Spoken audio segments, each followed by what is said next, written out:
suffocates, whisper in the hall, where justice wears a mask and truth begins to fall. Every thread they pull, every lie they weave, in the courtroom's dance, who's left to believe?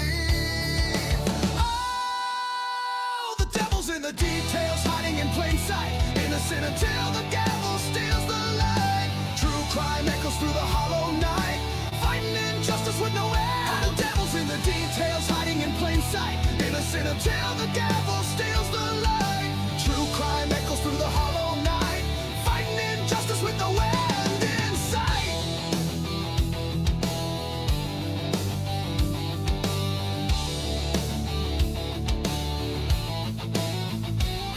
A photograph fades where the truth once stood. Blurred lines between the bad and the good. The scales they tilt with every silver tongue, while the broken cry for a song unsung. Black robes sway like shadows on the wall. One wrong word and the mighty fall. Who's a sinner? Who's a saint?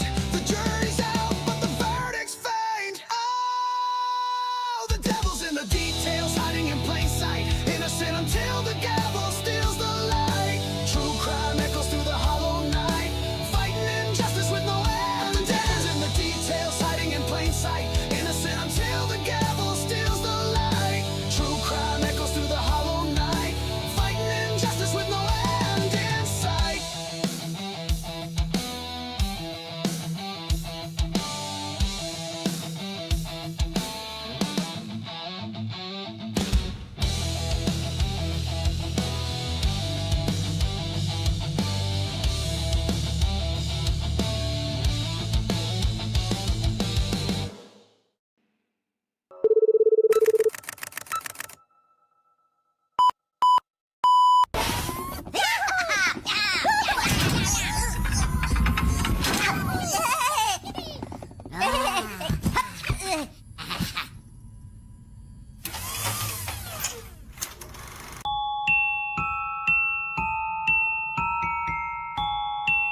Ladies and gentlemen, do you want to know why I'm here today? It's not because I want to give you a pep talk or because I want to make you feel good about yourselves. No, I'm here to tell you the truth.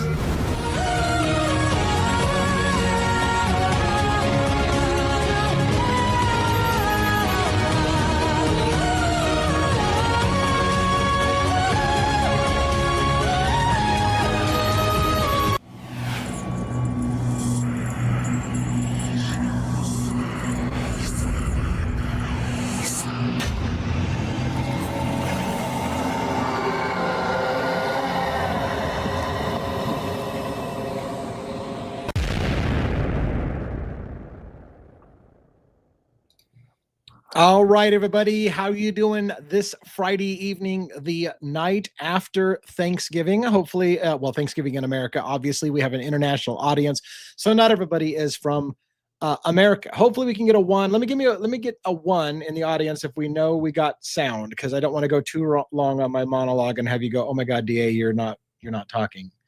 So just give me a 1-1. And speaking of 1-1, our law enforcement advisor, he is sick as a dog. So we got a 1. Fantastic. I was really terrified for a while there. I didn't see a 1. So thank you so much. 1-1 is under the weather and not feeling well. So we won't have our legal law enforcement advisor from New York. Unfortunately, that poor guy is sicker than a dog right on Thanksgiving. What a horrible time for that crap. Hope that you and yours in America had a good holiday. We had a very low key, and I had a tooth removed from my face. So I'm recovering from that. I can't even drink alcohol. I can't do anything. And I wanted to have a drink with my buddies. Can't do that. So it's just going to be a low key evening. Not that I drink a lot. I really don't. That makes it sound like I drink a lot. I really don't actually drink a lot, despite what it sounds like. By the way, I thought it was funny in the chat tonight. There's been this long standing thing about whether Penny is going to be the first one in the show. And so Amanda B said hello like hours early. And then Penny had to say, you know what? I was actually here earlier, but I didn't log in. So I thought it was funny. They're like, they're vying for firsties. Fantastic. I love that so much. It's kind of funny. So Amanda B, welcome. By the way, I have been selling Amanda short. I keep saying Amanda is our graphics person, and yes, these beautiful graphics up here behind is a combination of Amanda and some AI and some tools and stuff like that comes up with amazing work, and we're redesigning our website and all that cool stuff. But Amanda does a lot more than that. She mods for me on YouTube. She manages the Discord channel and does a lot of organization there. So she's heavily involved in all kinds of stuff. And so I realize that I keep referring to her as just the graphics person, and that's so underselling what Amanda does. So thank you, Amanda, for everything. By the way, Robin, you pointed out I got a misspelling of your name on the outro video. I'll try to fix that today so that future outro videos actually spell your name correctly. That'd be fantastic. It'd be nice if we actually give credit to the people who help out in the proper way. So anyways, fun stuff. Reality coming in as well. Welcome to the show.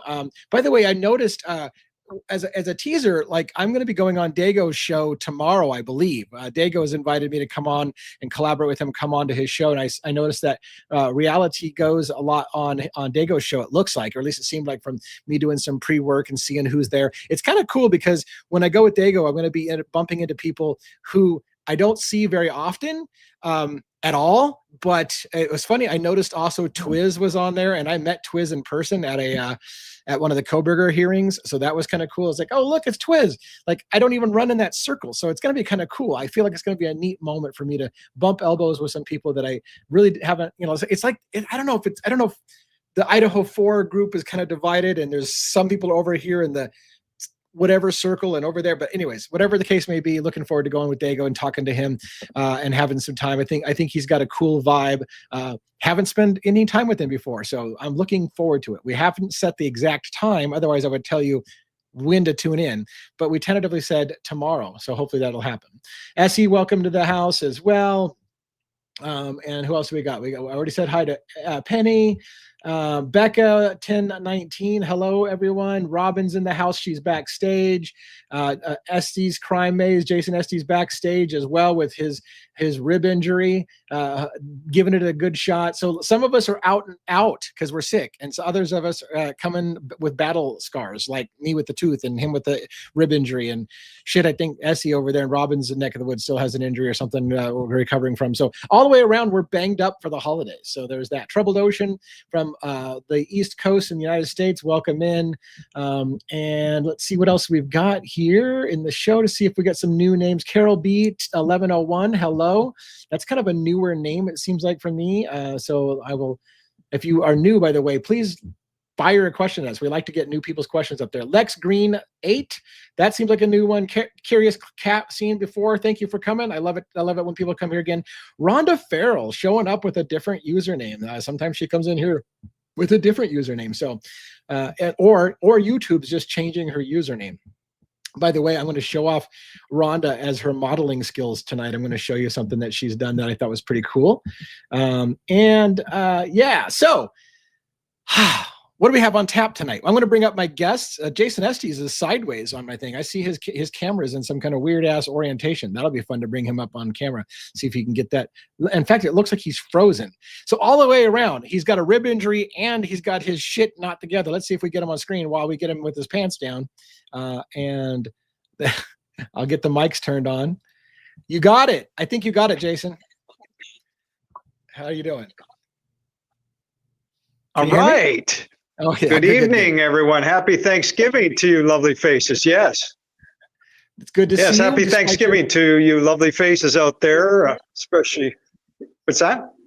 I was saying I'm glad to see that you're suffering through your rib injury and you're doing okay. Looks like you've got Thank a bit you. of a Yes, delay. I have to suffer through it. And there's a delay, man. It's the intelligence community. What are they doing, man? Come on, play fair with us, or I'm going to have to replug later, man. Come on. Yeah, I feel like I got to heal this rib injury. Yep. Yeah, the delay is killing us. I feel like this is one of those bad CNN things where they go to the reporter on the scene and they ask a question, and then like 20 minutes later, the person responds, "How you doing?" "Oh yeah, Bob, I'm doing really good." Yeah. So, anyways, yeah, other than that, right. I love it. No one's got a sense of humor quite like DA. That's for damn sure. And this is only the beginning, folks. So, Robin, how you doing, by the way? Do you have any injuries that I didn't know about and I'm downplaying, or do you also have banged up injuries? Nope, I'm okay. For those who don't know, Essie is my fiance, and she had kind of like a toe reconstruction last Friday, but she's a trooper, and it's coming along really well. The doctor's happy with it, so that's a good thing. So, but other than that, no, I think we're okay.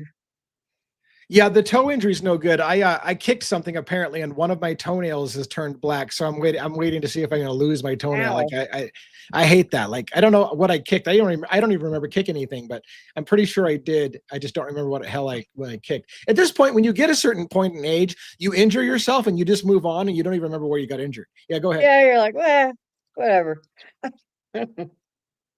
Jason, you had something. You raised your hand.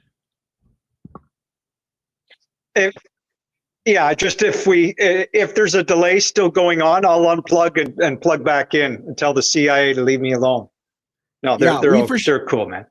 Do we still have a delay, or are we good? We still have a big delay. So if you can reboot, that might be good. Okay, I'm gonna unplug and try to come back. Thank you. Yeah. Okay. Yeah. See you guys soon. All right.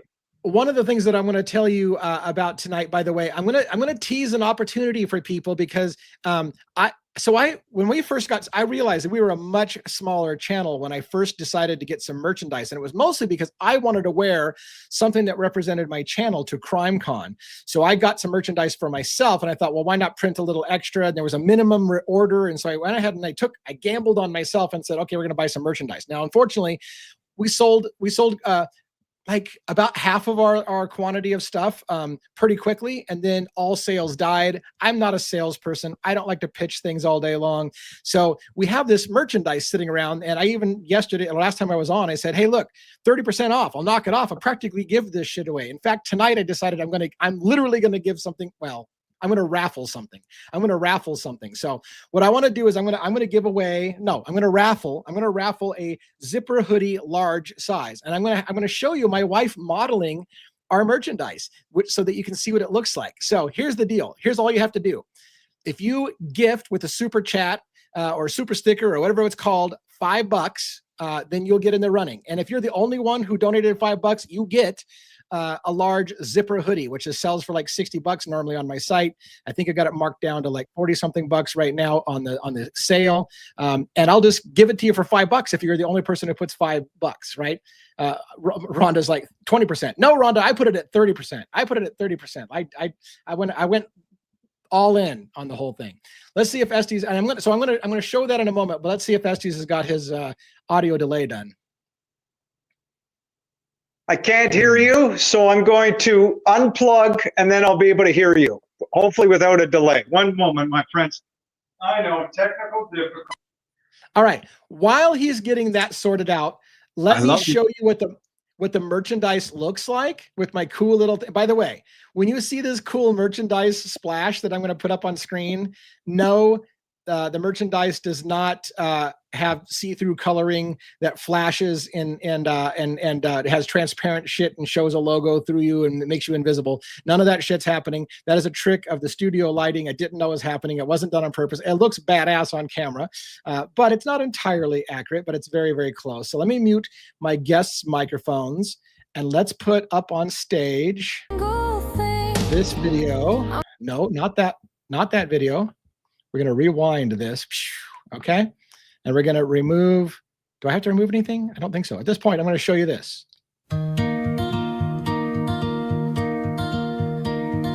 That's the ladies' V-neck tee, of course, the zipper hoodie. And know that the logo doesn't show transparency and make you invisible. Is it real or just a dream? And this is the standard hoodie. Can I tell you? It's pretty slick looking what shit, I've seen?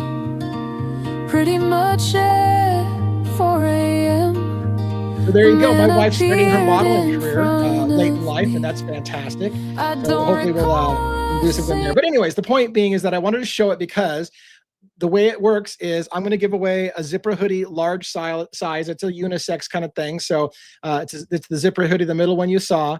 If you donate $5 in a super chat, super sticker, we will write your name down at the end of the night. We'll take all the names. And if it's one, you got it. Now, the only caveat is you got to give me an address to ship to. So if you're one of those people that are embarrassed or ashamed or don't want me hunting you down like a rabid dog, which I would never do, then find a PO box and I'll ship it to you. Whatever the case may be, give me $5 and I'll send it your way. But if there's more than one person that gives me $5, we'll do a roll off. We'll do a random, do it live. Anyways, so there you have it. Now let's make sure my people are do it live. We'll do it live. Do it live. Fuck it. Are you guys there? We're here, and just to let you know, those hoodies, I have one of the zipper hoodies, both Essie and I do, and they are so warm and so comfortable, and they look so good. So you will be very, very happy with this. So LiveScan gifted some memberships. Should that count? That's all. It almost costs enough for a membership to qualify. Like if LiveScan, yeah. I think LiveScan should be in the running for the. Yeah. Thank you so much for gifting a membership. And by the way, for those who don't know how that works, I say it whenever someone does a gifting or a membership, you need to have turned on the ability to receive gift memberships. I think you can only do it on a web browser. You have to go in the lower corner and click on the $sign. I think I keep turning it on and you turning it back off, Robin. I keep trying to put it up there to kind of highlight. I got out of there.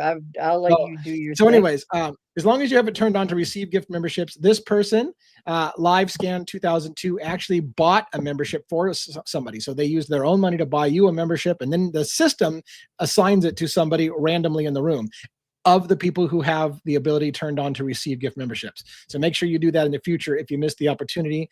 Hopefully somebody got that already. And if not, then we'll get it as well. So thank you for plugging that. It's good stuff. By the way, the hoodies are really good quality. I paid extra to make sure we didn't get cheap shit, which is why they're a little expensive. But hey, a good opportunity. All right, let's talk about sex, baby. No, let's not talk about that. Let's keep it a little, even though it is the After Dark show, let's not talk about anything inappropriate. So I'll remove that from screen and I will add, did I not already have this? Let's see. Stop screen share, add screen share. And we're going to do the entire screen and we're going to put that up on screen and there we be. All right, so it's my traditional welcome screen. I cover, so first of all, let's go through nightly lives, except for, of course, Thanksgiving was the wrinkle. Nightly lives at 6 p.m. Pacific Standard Time, with the exception of Monday, which I go about an hour early because I go live every Monday with Bertie Bombshells on his show. We kind of call it Manic Mondays. We kind of do some crazy stuff over there. So I do go a little earlier on Monday. On Sundays, I typically personally take the night off. It's mostly, but my team runs the show at its regular time. We want to encourage call-ins and participation with the panel. If I can't make it, I'll try to even call in from time to time, even on my night off. I just don't want to have to work every single night. Well, I always work every single night, no matter if I'm on the show or not. But I want to take a night off where I'm not hosting the thing. By the way, for those who don't have the link, let me make sure you have the link in the chat to join us on stage tonight if you would like to talk about any of the cases that I'm going to show you on screen in just a moment. We're going to have call-in guests available tonight. Like I said, I'm going live with Dago tomorrow, I think. Oh, I misspelled tomorrow. Look at that shit. Somebody needs to spell check my ass. We're doing it live. And then, by the way, the premiere with the Custody Queens. So for those who don't know, I did a show with the Custody Queens. We premiered that just before Thanksgiving on Wednesday night, and I knew that a lot of people were going to miss it. The Custody Queens are going to premiere it on their channel. They're going to be there live for our guests to be able to interact with them while we watch the same video that you guys may have seen. If you didn't get a chance to see it, watch it on the Custody Queens live show on Sunday. I believe it's 3 p.m. Pacific Standard Time. It could be 2 p.m. Pacific Standard Time. So make sure you find Custody Queens After Dark or Off the Clock. That's the name of their YouTube channel, Custody Queens Off the Clock.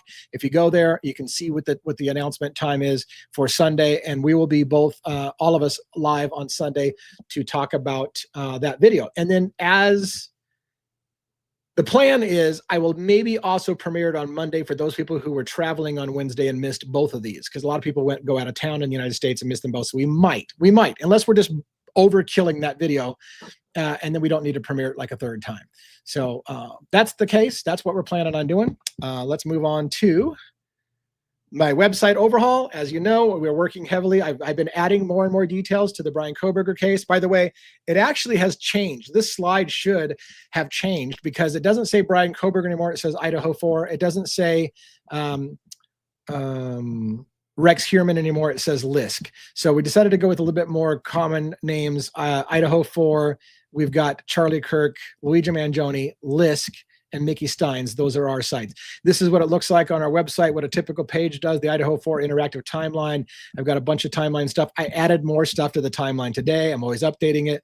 There's the merchandise shop on the website where there's 30% off. I know Rhonda's like, only 20% off. Like, 20% of nothing is nothing. We're not selling anything right now. So I'd rather move some product and get some people out there advertising the channel than to have it sit in a box. So there you go. You can get the free large zipper hoodie tonight if you donate a large super chat. And I hate begging, so I'm not going to beg all night long. It is what it is. I already got somebody in the running because I'm going to give that super chat or the membership. There you go. We got somebody in the running. Shadow Flame 172. Thank you so much. We'll get you on the list. We'll go through the list of people and make sure that you're on the list to get one. Maybe you just got yourself a $5 zipper hoodie, which is a fantastic deal from Brooksville, Florida. Nice. All right. So these are the cases I follow. Idaho 4, Charlie Kirk, Luigi Mangione, Long Island serial killer, which is Rex Heuermann's case, and Mickey Steins. I originally was going to name all the cases after the people's names. So hence it was Brian Kohberger for the longest time. It was Tyler Robinson. And he realized that Charlie Kirk is a way bigger name than Tyler Robinson. And so people sometimes were confused. What are you talking about? I thought this was Charlie Kirk. Yes, Charlie Kirk is the person who was assassinated. So anyways, point being is I decided to go with the titles that are more likely to catch your attention, Idaho 4, instead of just Brian Kohberger, because by the way, there's a possibility Brian Kohberger didn't do it. So why call it Brian Kohberger when we're not 100% sure that Brian Kohberger did it? Why call it Tyler Robinson when we're not sure Tyler Robinson is actually the shooter? Luigi Mangione, same kind of thing. He is innocent until proven guilty in a court of law. Long Island serial killer, you may have your 100% firm convictions that Rex Heuermann killed all 7 people that he's being charged with murder on. However, I believe that there were 2 killers involved. I think that those bodies belong to multiple killers. I think Rex Heuermann is probably a serial killer, but I don't think he's the only serial killer. And I think that they're going to take the easy way out and try to wrap up some cold cases by blaming everything on Rex Heuermann because it's the easy way to close cases. And so I have to question whether or not if you close a case that isn't Rex's, are you letting the real killer walk and avoid that scrutiny where they should have been maybe looked into? So and then Mickey Steins, we don't talk a lot about Mickey Steins. Mickey Steins' case is going to pop off, in my opinion. That's the sheriff from Kentucky who shot a judge in his chambers.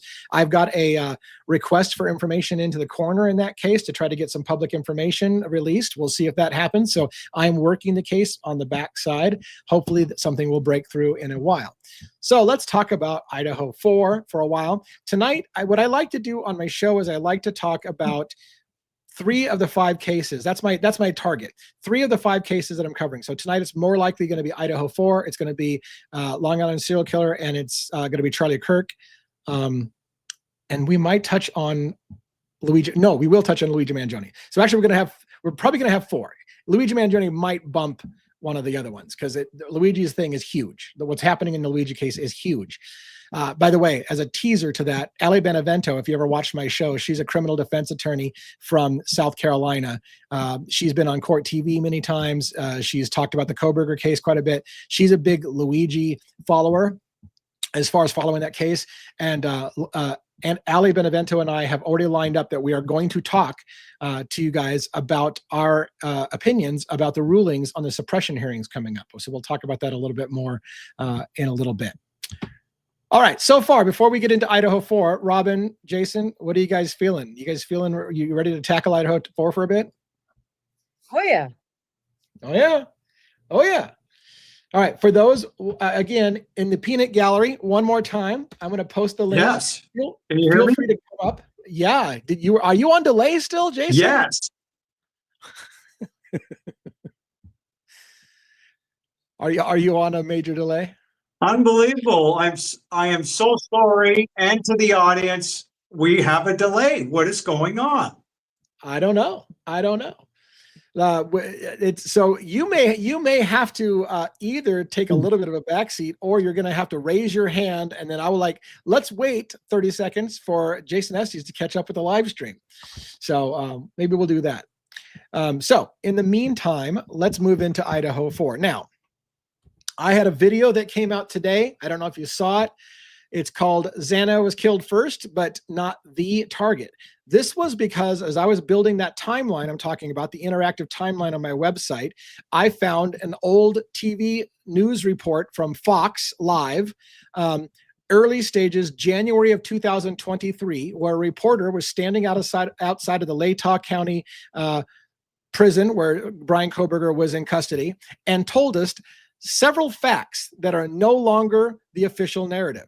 One, he said, here's what happened. We now know, according to official sources, Bryan Kohberger entered the house and killed Xana and Ethan first. Then he went upstairs and he killed Maddie and Kaylee. So now I find that interesting because right now, if you look at Dateline NBC's latest piece, that was the opposite. They said what happened was Kohberger went upstairs, he killed Kaylee and Maddie. Xana interrupted them in the middle of that murder, and he chased her back down the stairs and killed her afterwards. So this early report says that the order of death is Xana and Kaylee died first. And as the reporter speculated, Moscow police always said from the very beginning that this was a targeted attack. And therefore, this reporter concluded that because it was targeted and the killer didn't leave the house after killing Xana or Ethan, that must mean his real target was upstairs. So after killing those two people who interrupted him when he came in the house, he then continued on with his real target, which was upstairs. Now, there's an alternative option to that, which is that there were two targets, one on the second floor and one on the third floor. Or there's Jason Estes' target, which is no target actually existed because nobody died in that crime scene. We'll talk about that potentially if he has a huge delay and waves at us. But I thought what I'd do is I'd share with you possibly a little bit of that video clip. Let me get a poll in here on whether you want to see. It's like a 4-minute video clip of the news report talking about how Xana and Ethan were killed first. Do you want to see that, or is everybody here already seen it? So give me a 1 if you want to see it, and 2 if you've already seen it, and we can just go to the abbreviated thing. So let's see if we can get a little bit of audience participation going. Give me a 1 if you want to see the video clip where the reporter says Ethan and Xana died first, and then the killer went upstairs. All right, we got a 1. That's a good start. We got a 2. Somebody's already seen it, doesn't need to see it again. Got a 1. All right, let's see if we got a few more. Well, it looks like people want to see it. 1, another 1.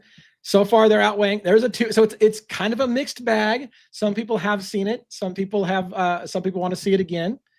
Tell Murphy to stop barking. Yes, every dog that barks, we're going to isolate that video or that audio and say, here you hear Murphy barking in the background, because every dog that barks is Murphy. That's one of my bitches. So we're about 50-50 on this. So here's what I'm going to do. I'm going to split the difference with you. What I'm going to do is I'm going to share portions. How's that? I won't share the whole thing. I'll share portions of the video. That way, people who don't want to see it all don't have to see it all again. And people who want to see some of it can see some of it. So let's do share the screen. Let's go Idaho 4 murders, and let's go share with sound. Let's put it to stage. All right. Now, what we can do is we can fast forward to right about here. All right. So here's where you're going to have a reporter in a newsroom asking the reporter on the scene at Latah County Jail, where Bryan Kohberger is right behind him. By the way, this reporter doesn't know the name of Xana. He thinks her name is Zanny, and he says it multiple times. Zanny was killed first. So take that for what it's worth. But here's some bombshells he's going to say. 1, he's going to tell you that official sources tell him Xana and Ethan died first, and then the killer went upstairs. He's going to tell you that when the killer came back down from upstairs, he said words to Dylan. He spoke to Dylan before leaving the house. That's interesting stuff. So Just keep those things in mind, and his speculations about how he believes Moscow PD knows who did the killing and they know why, but they're holding it to the vest and they won't tell anybody yet. But he suspects they will eventually tell us why, because they know who was the target. That's what he says. Moscow Police Department knows who the target is, but they're just not telling us. Hopefully soon they will tell us. All right, let's watch some of this. My pleasure. So a lot of information revealed. By the way, do you have sound? Did you hear the sound of it? Mm-hmm. Okay. In that affidavit, tell me exactly what stood out to you. You know, that affidavit was riveting, it was shocking, and it contained a great deal of information. And I can tell you that we received, since that affidavit, additional information. And here's what we know. That is on November the 13th, that Brian Kohlberger, a PhD student at the University of Washington, entered the home where the 4 students were sleeping through a back entrance. As he got in the home, he encountered 2 of the students, Ethan and Zanny, and he wound up killing those 2 students. He then went up the stairs where Maddie and Kelly were sleeping together, and he wound up killing those 2 students. So again, again, just consider how the narrative continually shifts in this case. This isn't a reporter saying, my best guess of what happened was. He says, look, we've seen the affidavit and we have additional sources that tell us what happened is the killer came in and was interrupted by, and he encountered Ethan and Xana and killed both of them first. Then he went up the stairs and killed Kaylee and Maddie, which is interesting because, again, the latest Dateline piece stated, and mainstream media has repeatedly said, the real target of the house was Maddie, and that Kohlberger must have been obsessed with her beauty and he couldn't have her because he's an incel and he can't get laid. So therefore, he felt compelled to come to the house and slaughter 4 out of 6 people in a house because that's the only thing that makes sense. That was mainstream media's thing. By the way, Live Scam, thanks again for donating gift memberships to people. That's fantastic. Thank you so much. I hope people are getting to get advantage of that. So maybe it's a small thing, but my question is, was any reporter told by Moscow Police Department that that's what happened? He claims. The affidavit, which many of us saw, doesn't state the order of the killings, but he says, the affidavit, along with things that we've been told, says, here's what happened. The killer killed Ethan and Xana first, then went upstairs. Let's see if I can skip forward a little bit to get a bit more of his commentary. Dressed in dog clothing with a semi-mask over his face. You could see his eyebrows were burly. He said something to her, and then he left out that back door in which he came. So there he's talking about Dylan. After killing the 2 people upstairs, he says Brian Kohlberger came down the stairs. Dylan encountered him. He said something to Dylan and then left. This is not, I think, what the mainstream media has been telling you for years. They said that basically he passed by her and maybe didn't see her. That's the only explanation for why she's still alive, is he must not have seen her. Here, this reporter says he said something to Dylan on the way out. So that, I feel, is slightly different. And there was another piece that I wanted to highlight, and what was it? Maybe it's in here. Moscow in general. Oh, here they're talking about. Does it sound like maybe he was? Here we go. So we're gonna talk about the cell phone pinging off the tower that services the residents at 1122 King Road residents 12 times, and how this reporter believes that's proof that he was stalking the girls. He was laser focused on that house. That's why his cell phone pings off of the cell tower that services the house at 1122 King Road residents. Let's listen to that garbage again. The one thing that you mentioned, of course, was the cell phone that did ping in that area about 12 times. What does that indicate? Does it sound like maybe he was stalking one or all of these victims, or just that he was in Moscow in general? No, it sounds like he was laser focused on the house with these 4 victims. It could be considered tantamount to stalking.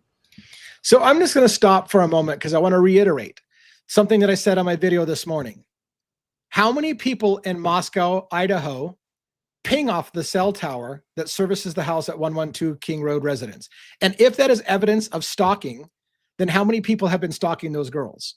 I would say the entire town has been stalking those girls, because anybody who lives in Moscow, Idaho has pinged off the cell tower that services the house at 112 King Road resident over and over and over again. So according to this reporter, the fact that his cell phone pinged off that tower is evidence that he was stalking the girls and laser focused on the house. I would like to compare other cell phones and see how many times their next door neighbor has pinged off of the house, the cell tower that services 1122 King Road, or hell, Main Street, Moscow. How many times that is pinged off the cell tower that services the house at 1122 King Road residence? Do you not understand that this entire thing has been narrative shaping for the first place? There's nothing about pinging off the cell tower that services the house at 1122 King Road residence that suggests he was there. And in fact, prosecution told you there's no evidence he was stalking the girls whatsoever. Granted, it's early narrative shaping, but it was disturbing nonetheless. I think there was one more thing I didn't like in here, but let's see. Floor, either Madison or Kelly. What? That's Okay. one of the girls. Talking about the targets he would have then left. But so here he's going to speculate on Xana or Ethan, who were killed first, must not have been the target, because if that were the target, he would have left the house after he killed his target. Therefore, his target was upstairs, and the killing down below was just kind of an accidental, oops, no, never mind, it wasn't his real target. And again, there's a scenario in which both Xana and Maddie could have been the target, or there's a scenario in which I tend to lean towards as Kaylee was the target. But the point being is that listen to him explain why the target must have been upstairs. my belief that once Brian Kohlberger entered on that second floor, and once he killed Zanny and Ethan, if they were the targets, he would have then left. But he didn't leave. He went up to the third floor. So it's more likely than not that one of the girls on the third floor, either Madison or Kelly, was in fact Brian Kohlberger's target. So again, this leads us back. This is enough for that video for now. Like I said, we had half the people that were like, hey, I already saw the video, don't need to see it again. But this is what goes back to that. Did somebody tell Steve Gonzalez that the target was Xana and that the killer came in and killed Xana? And does that lead to Steve Gonzalez's comments? He didn't have to go up the stairs. He killed who he wanted on the second floor. He didn't have to go up the stairs. Why did he go up the stairs? Was it just a thrill kill? Was it just an extra thing? Like, hey, while I'm here, I might as well kill more people. I mean, everyone wants to know really what was behind Steve Gonzalez's comments. He didn't have to go up the stairs. What do you guys think? There's two things that I want to get your opinions on. The early reporter saying, we have been told the killer killed Ethan and Xana first and then went upstairs. What do you think about that? And what do you think about the idea that that might have meant that they were the target and the girls upstairs were just an afterthought, or there were two targets, or Jason Estes, hold your nobody actually died in the thing for later. Give me your thoughts on that. You want to go, Robin, first? Sure. What I think is that it makes much more sense to take them out 2 by 2, but especially Ethan. He's your most dangerous of the four. First of all, he's a big athletic guy. He's used to playing fast moving sports, so he's got good reflex, action, good timing. He's younger than, allegedly, if you're going to say it's Brian or anybody, he's younger. So his response time is better. So out of all of them, he would be the one that you would want to neutralize first. So it makes more sense to me. I do believe that there were more than just one target, so to speak, in the house. I think the plan was for all four of them, but this was not a random thing. I do believe that there had been a plan in place, and it definitely would require more than one person. So that's my thought process on that. And I know Joe came in late, by the way. Welcome, Joe, from the State of the Deep to the show. We were just showing a clip. I don't know if you saw my morning presentation. I had a video this morning. I resurfaced an old video from a reporter saying that they were told that Brian Koberger killed Ethan and Xana first and then went up the stairs to kill the girls second on the 3rd floor. Did you see that, or have you? Yeah, I did. I did see that video. So I'm holding Estes last for 2 reasons. Jason Estes has a big delay going on tonight, so he's really behind. So I want to give him it last. And also because Estes tends to favor the extraction removal operation that may not have happened, I want to save his comment for last. Do you have any thoughts? I mean, I know putting on the spot, but do you have any thoughts on that whole narrative that came out early? Well, refresh my memory about initially. I recall, and I'm not 100% sure I'm getting this right, that, you know, as per Steve Gonzalez, Xana, they went upstairs first. That was the original narrative, correct? Yeah. I mean, well, I mean, I should say the original narrative never really said. They said, I think MPD said it was a targeted attack from the very beginning, but they didn't specify who the target was. So that's part of the problem. Is this was an early narrative that told us that the first people killed were Xana, Ethan, but maybe the target was Kaylee. I think they believed it was Kaylee all along, but that's my so guess. You know, the thing is, it's like if you go back to just the basics of the case in the beginning, right? Allegedly, the killer came in through the sliding glass door, which was on the 2nd floor. And if it was a targeted attack and it wasn't random, then they would have known who was in the different bedrooms, because, right, they're not going to just wander into a house where there's cars parked outside unless they know where people are situated in the house.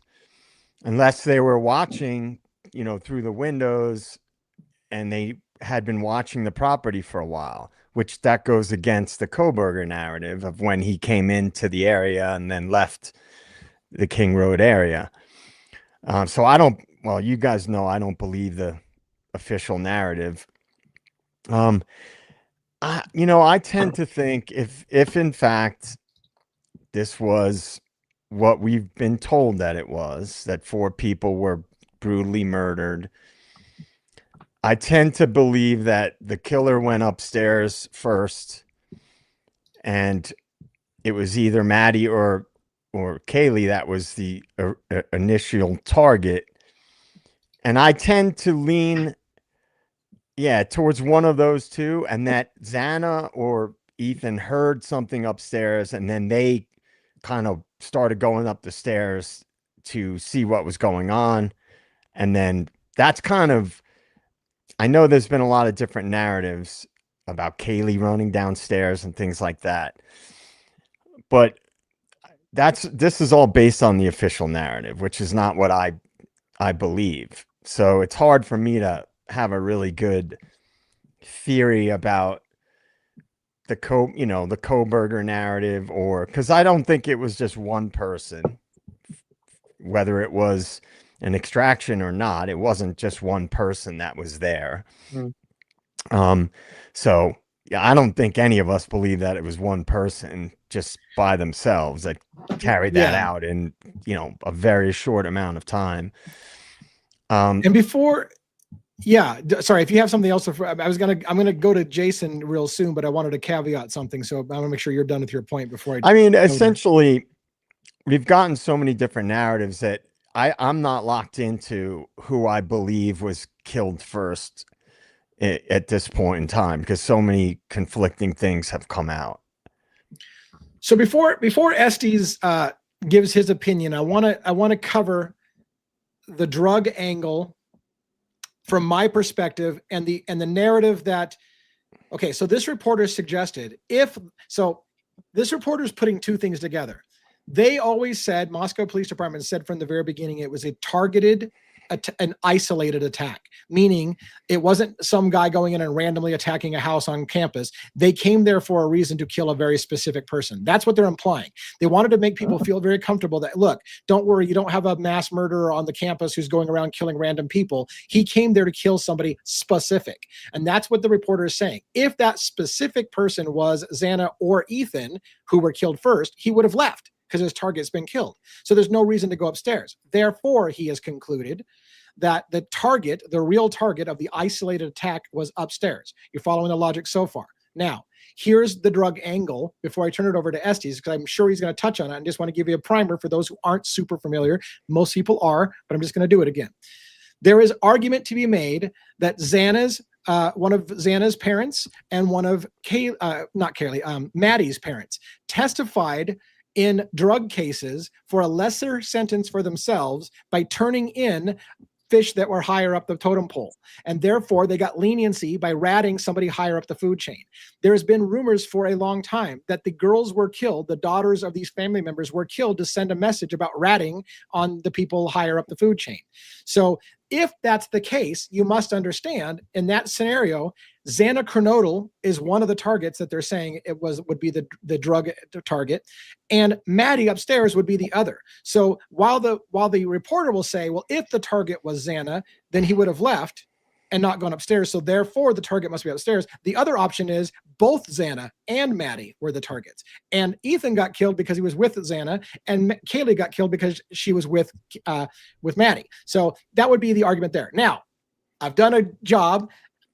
Jason Estes may be on a delay. So I would expect a momentary pause as he catches up, and we'll let him give his summation about what he thinks about this narrative that came out that Xana and Ethan were killed first and then the girls upstairs. Is it an extraction removal operation? Does it have evidence of that? So go ahead, Jason, when you catch up with the audio.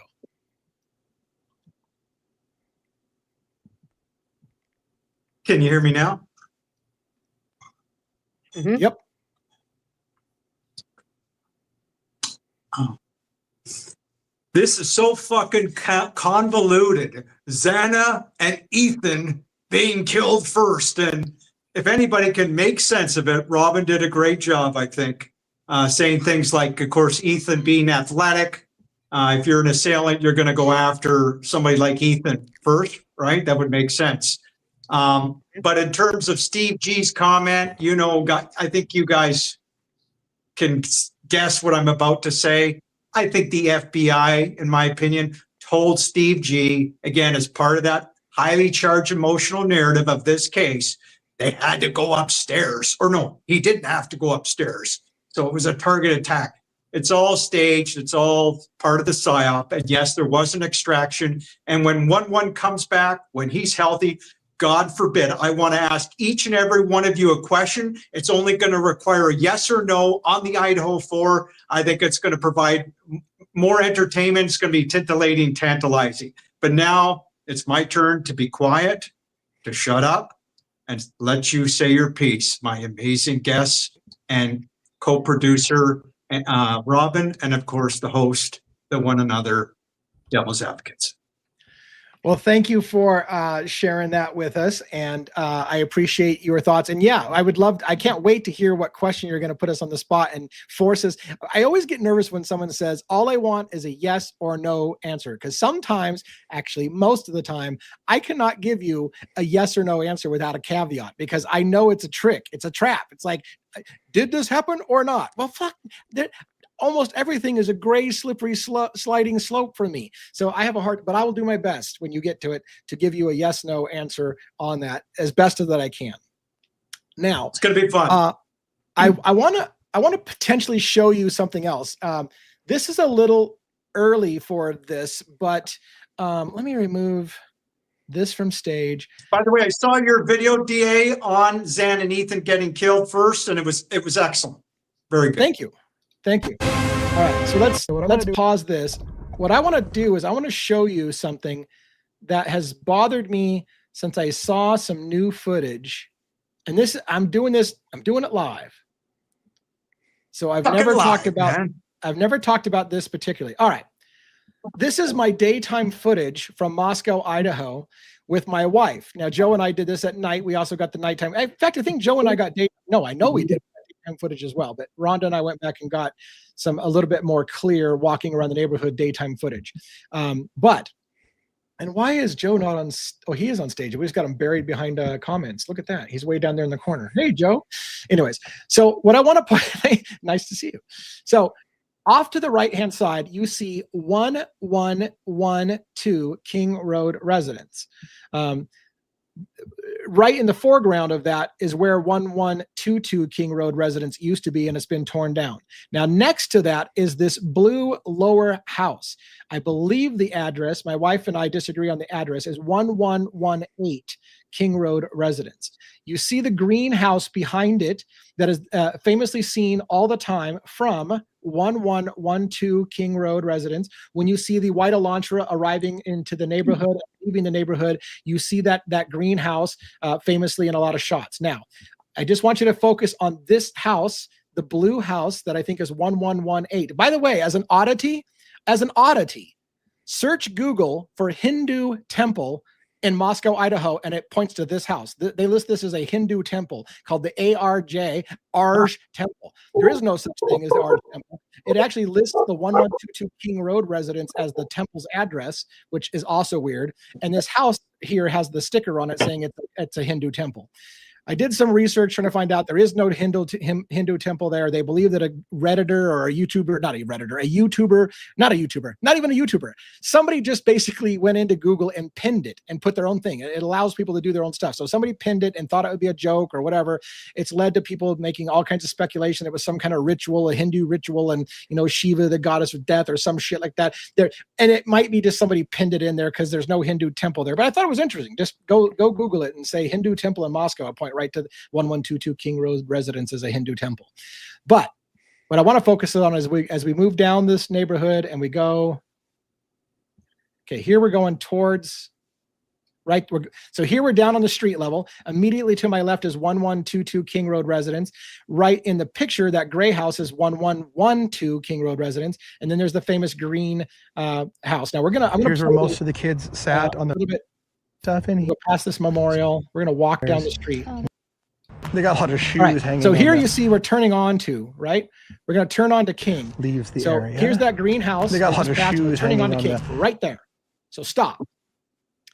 This is the part that I think I just saw. Phoenix Talks had a video with a police officer right about here on the street in front of this house to the right, or the house in the corner. And I thought she said they were interviewing Jack DeCoeur. I have not been able to confirm that this was Jack DeCoeur's house. So I would like to know if people know if this is Jack DeCoeur, if either one of these residences right here is Jack DeCoeur's house.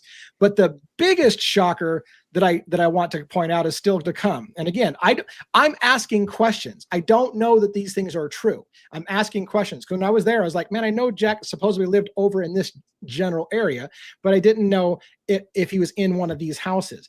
Now, here's where it starts to get really weird. I'm going to play the video. We're going to go past this blue truck, and we're going to take a turn to look into the 1122 King Road residence from this house.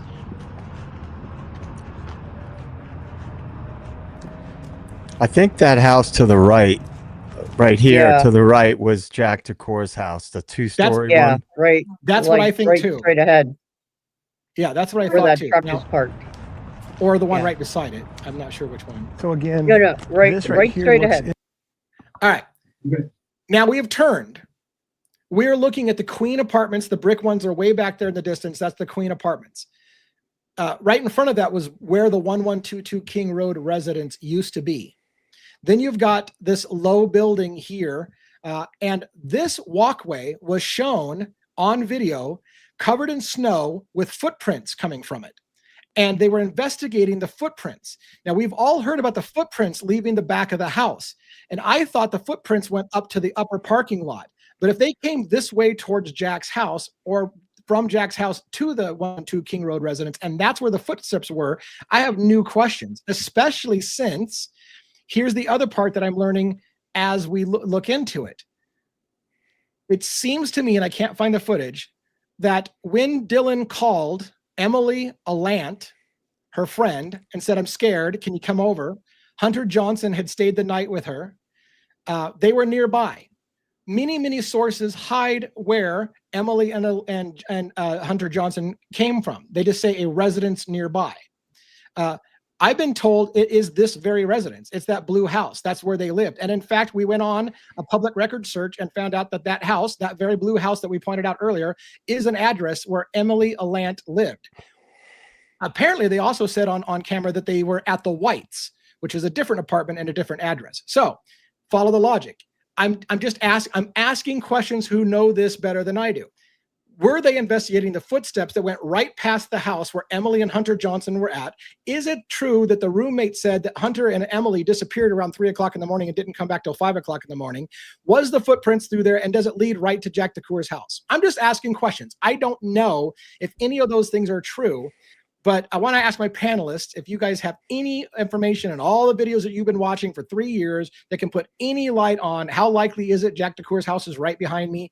How likely is it that Emily and Hunter were in that blue house right there? And how likely is it that the footprints that they were looking at were the ones that came right through this pathway? Well, the one thing that comes to mind, and it is the people that were running in the body cam footage. They were running down King Road behind the cops. You remember that when they were interviewing those kids over by the fire hydrant on the street after they came from the band field. In the background, you see, I don't know, 3 or 4 people running towards Sigma Chi. Well, that was that street that you were just on, you know, where you were just filming. So conceivably, if somebody ran down that little side alley there and then made a quick right onto King Road and just made a sprint for it, that's right where they go, right into the band been field. running. Right. And the thing that always baffled me is why that was never talked about much by the media. It was a little bit, but it was dismissed really quickly. Did they find out who those people were? Where are the interviews with those people that were running from the house? You know, it just was always strange to me. That's a pretty suspicious thing, because why are they running? Why are they running away? Is it just because they were underage kids and they were drinking? I mean, maybe that's possible. They saw the cops down there with those kids and started running. But why was there no follow-up about who they were and why they were running? You know, it's just very strange to me. Yeah. What do you think, Robin and Jason? Do you guys have any thoughts about the location of DeCour's house, whether Hunter was in that house, Emily was in that house, like the footprints? Do you guys have any thoughts on those? Well, like I said the other night, that whole area there, everyone lives so close. I do believe that Jack, you know, he's right there, and then you've got Hunter and Emily right there, and there's so many ways in and out of that place. I call it like a rabbin's warren or a rabbit's den with you know, because they always have, you know, escape routes, and it's just the way that place is laid out. You can get and you know, one thing as you're talking here, DA, that keeps popping into my mind is Hitler's whole thing about, well, the killer had to come in a car. What? Right. Yeah. He literally said, you can't pose these alternative suspects because we know the killer arrived in a car. I'm like, that is the most asinine logic I've ever seen in my life. We know the killer arrived in a car, so therefore it can't be anybody who lives in the neighborhood that was involved in it. Yeah. What do you think, Jason? I think, DA, I'm just going to have to rat you out due to the Jack DeCour man and say that you're saying there could be footsteps to his house, and then I'll get his attention and we'll get him interviewed, perhaps on your amazing show.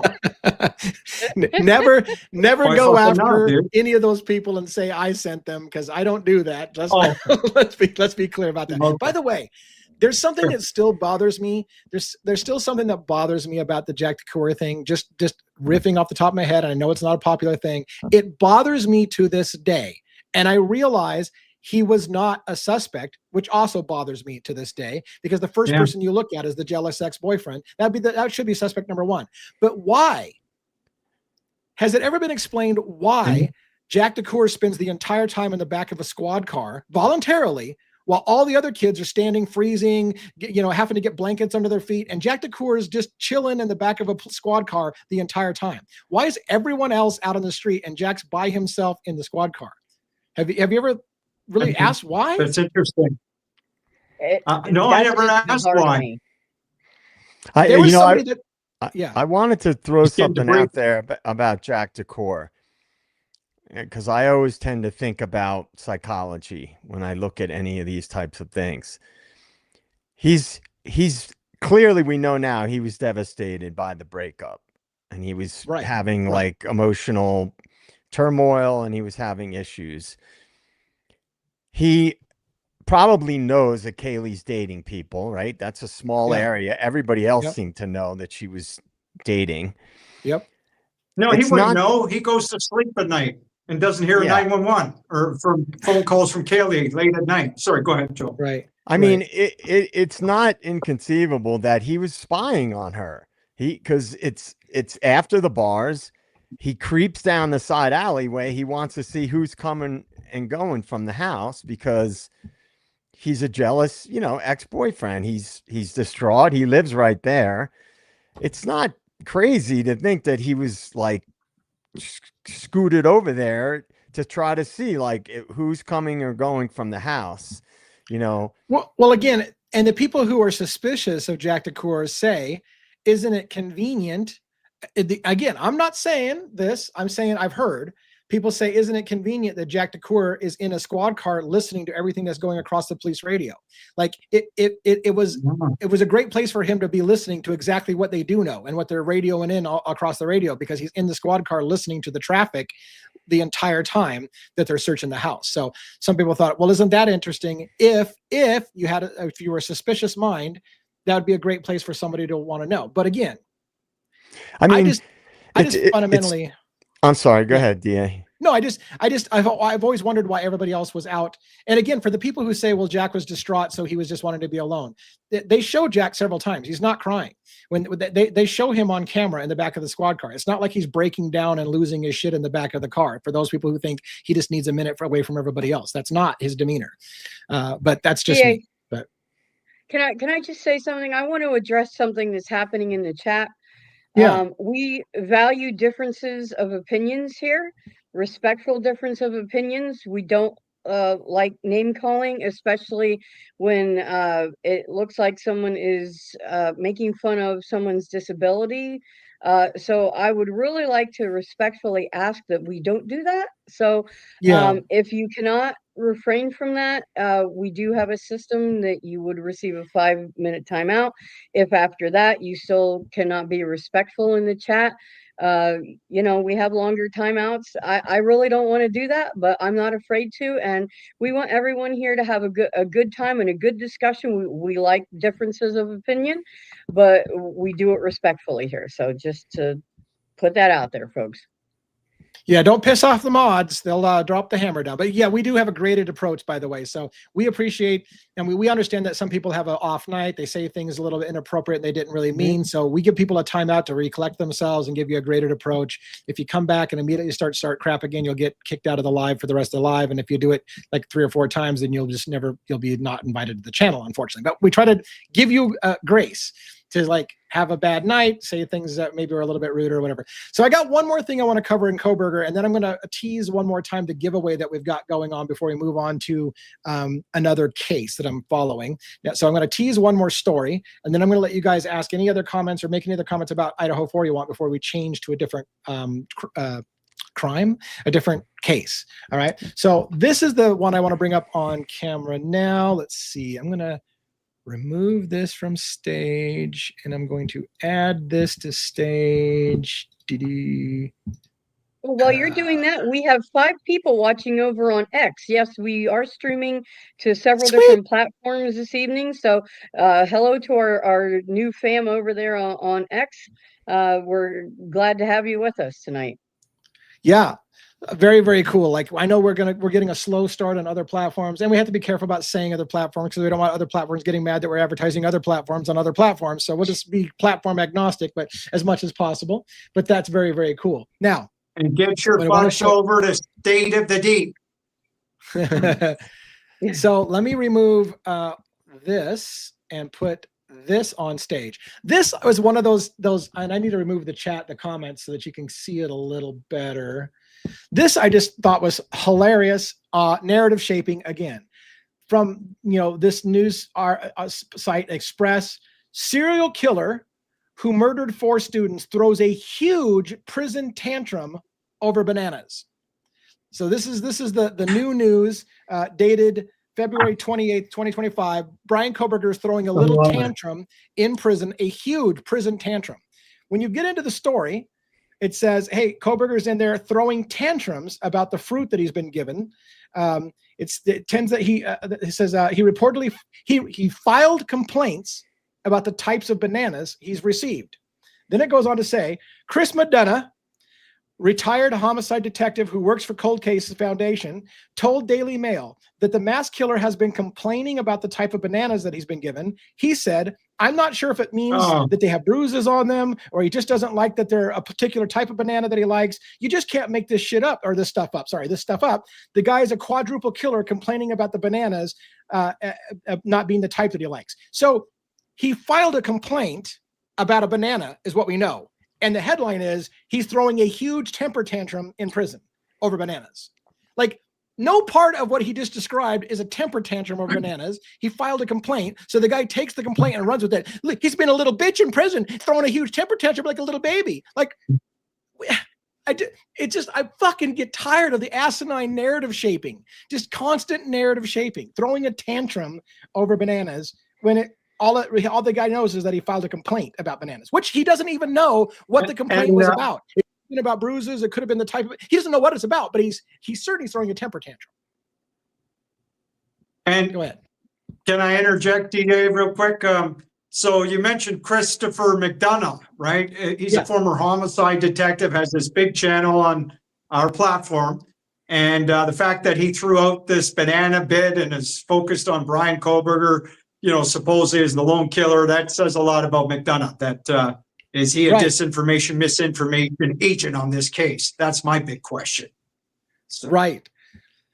And so do you guys have some comment? First of all, Amanda B, thank you so much for the gift. You are now in the running for the merchandise as well. I'm going to show the merchandise after we get done talking here about Kohberger, and then I'm going to show one more time the giveaway that we got going, but you're in the running now as well for that. So thank you so much for that.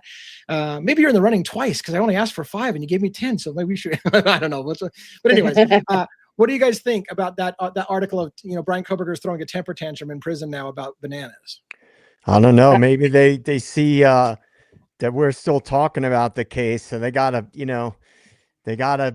target the normies and put some information about the mass killer out. I'm fascinated. What fascinates me, I think, the most about cases like this is how easily people accept narratives. It's kind of disturbing, actually. I mean, it's really wild. Like, I guess, and I've said this for a long time, a lot of people don't care about the truth. They just need a narrative to grab onto. And I wish I was one of those people sometimes because, I want to know the truth about things, about everything in life. And I just don't get it. There's too many things in this case that would point to, at the very least, that the official story is fiction. I mean, including the books that were put out that were like total fiction. I mean, Bloom's book was ridiculous. Like, oh, I got all these inside sources, but I can't tell you who they are because, or I got all this information, but I wasn't going to pay anybody. Like, so he can't tell you where he got the information because, I didn't want to have to pay anybody. The guy was just making things up.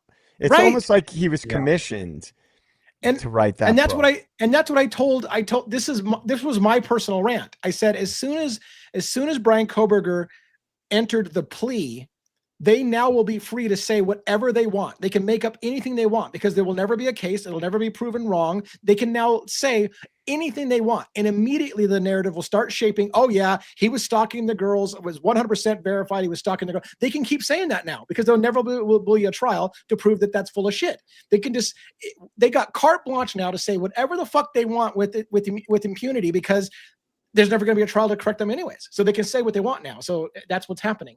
And but I mean, way, it's like people like Bloom, though, is supposed to be this New York Times award-winning journalist, yet he puts out a book that's a lot of the information in his book was completely wrong, you know, and there's no pushback. There's no backlash.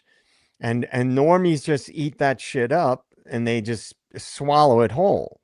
Yeah. And it blows my mind. I mean, look at all the different things that surround this case that are very suspicious, in my opinion, just like the stuff with like the whole targeted, isolated attack.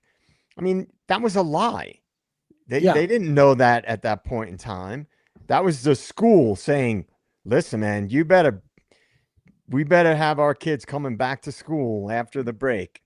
Right. So you're going to say that there's nothing to worry about. This was a targeted attack. They were given their marching orders by somebody. So, but see, that's the thing. It begs the question, because here's the thing. On the one hand, you can say they absolutely lied about it was a targeted attack when they had no idea if it was a targeted attack or not, because they wanted people to feel safe to bring their kids back to campus, and they can't have everybody pulling their kids out of school and saying, don't go to Idaho. They got a serial killer on the loose over there. So they just would lie and say, hey, it was targeted when they know it wasn't. Or they did know it was targeted, and they've been lying all along by acting like they don't know exactly what happened in that house, which I'm almost inclined to think it's the latter. They knew what happened that night. They knew what happened, and they've been hiding what really happened this whole time. That's my guess. But it could be, just like you said, there's a motive behind telling everybody, hey, this was not some random act of violence. There's nobody that's out there going to kill somebody else. They came there for a very specific person. You're safe. Don't worry about it. Come back to school. When they maybe just were lying about that and pulling it out of their ass. I did want to just briefly hit on one thing real quick. I could go on a soapbox. Somebody said about the grand jury that a grand jury will indict a ham sandwich. That's a famous saying that you'll hear in law. Grand juries, for those who don't know, who think that somehow it's a sign of guilt if a grand jury indicts Kohberger in the murder, that must mean he did it. Grand juries presented evidence without the defense even being there. The defense, most of the time, is never at a grand jury thing. It's a private jury that's held in private, where only the prosecution shows only their side with nothing on the defense defending against it. And then a jury says, does it look like you have a good enough case to go forward with trial? And that's it. And so they generally will indict a ham sandwich. Like you don't have to prove much that you have enough to go forward, because they never even heard the defense's argument. So that's just a little FYI for people who think that grand juries indicting somebody means something. It means very, very little. They always indict practically, and in fact, if somebody doesn't get indicted by grand jury, it means something. Yeah, go ahead. Oh, sorry, Dan. Famously, in the Jean-Benet Ramsey case, to your point, remember the feds, the jury indicted, and yet that was, held in vest, that wasn't made known public. We didn't get to know that for 10 or 15 or whatever it was, 20 years down the road, So anyway, that's a whole other case that I'm hoping we'll cover one day. All right. Well, so I've got some Charlie Kirk, Tyler Robinson stuff. I've got some Luigi Mangione stuff, and maybe even a little LISK stuff. And I don't want to keep us forever.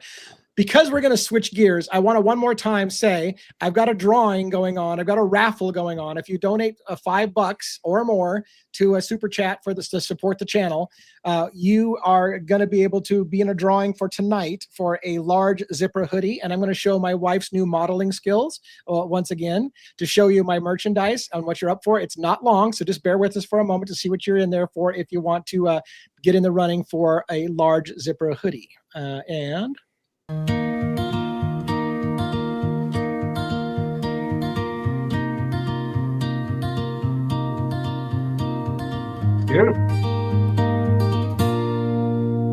is it real or just a dream? Can I tell you what I've seen? Pretty much at 4 a.m. a man appeared in front of If you would like to get that large size zipper hoodie for free, then put yourself in by just donating $5 to a super chat, which supports the channel anyways. Even if it's not in your size and you'd like the pullover instead of the zipper, go to the shop and buy yourself a pullover and then give away the zipper hoodie to somebody else for Christmas, something like that. Anyways, so let's move on to another case, and I'm going to move to I think I want to move to Luigi Mangione only slightly because it's huge news. Let's put it on screen here. Is he free? Did they release him? They did not Luigi. release him. They did not release him. But people think that he's about to be released. But we'll debunk that. So here's the thing: on Monday, this is a super interesting thing from a legal standpoint. I had to do some, and I can't wait to get Ali Benevento or even the custody queens or any of the attorneys that we've had on the show to come on and talk to us about this. There's a really weird thing. I have stated Luigi Mangione is the alleged shooter of Brian Thompson, the CEO of United Healthcare. He was shot in New York on December 4th, I believe it was, 2024. Luigi was arrested in Altoona, Pennsylvania on the 9th, 5 days after the shooting on the 9th. In Altoona, Pennsylvania, that arrest, because I look at law and I look at the legal documents, that was an illegal arrest. His attorney in Pennsylvania by the name of Thomas Dickey filed a huge motion laying out all the reasons why that was an illegal arrest. And it's not just reaching for the stars. Literally, he was not read his Miranda rights for 17 minutes or more while being interrogated, being pinned in a corner by a wall of police officers. His items were taken from him, illegally searched and seized, and went through his items before he was even read his Miranda rights. One of the officers on scene 17 minutes in said, "Has anybody told him that he's under investigation and has the right to remain silent?" And they said no. And they're like, fuck. So somebody literally is like, "Hey, you're under investigation. Now do you want to tell us that your name is, Mark Rosario," because he gave them a fake name. I went through the whole thing. It's not illegal it is not illegal in the Commonwealth of Pennsylvania to give a police officer a false name if you have not been informed that you're under arrest or that you're under investigation. They had not. They clearly say, now that you have been informed that you are under investigation, would you like to tell us that your name is Mark Rosario? He stopped talking to them. He was done talking to them and never said it again. So that entire arrest is illegal. And for a year, we've been waiting for the Commonwealth of Pennsylvania to rule on it, but they won't. Here's the interesting caveat. New York State extradited Luigi Mangione to New York for murder. He faces murder charges in the state. Then the federal government swooped in, and they also charged him with murder in the state, in the Southern District of New York. So Luigi Mangione is facing 2 court cases, 2 different jurisdictions in New York, both of which his attorney is Karen Agnifilo. I'm sorry that I talk fast and this is going a million miles an hour, but I want to get you up to speed as quickly as possible. Here's the really weird, crazy thing.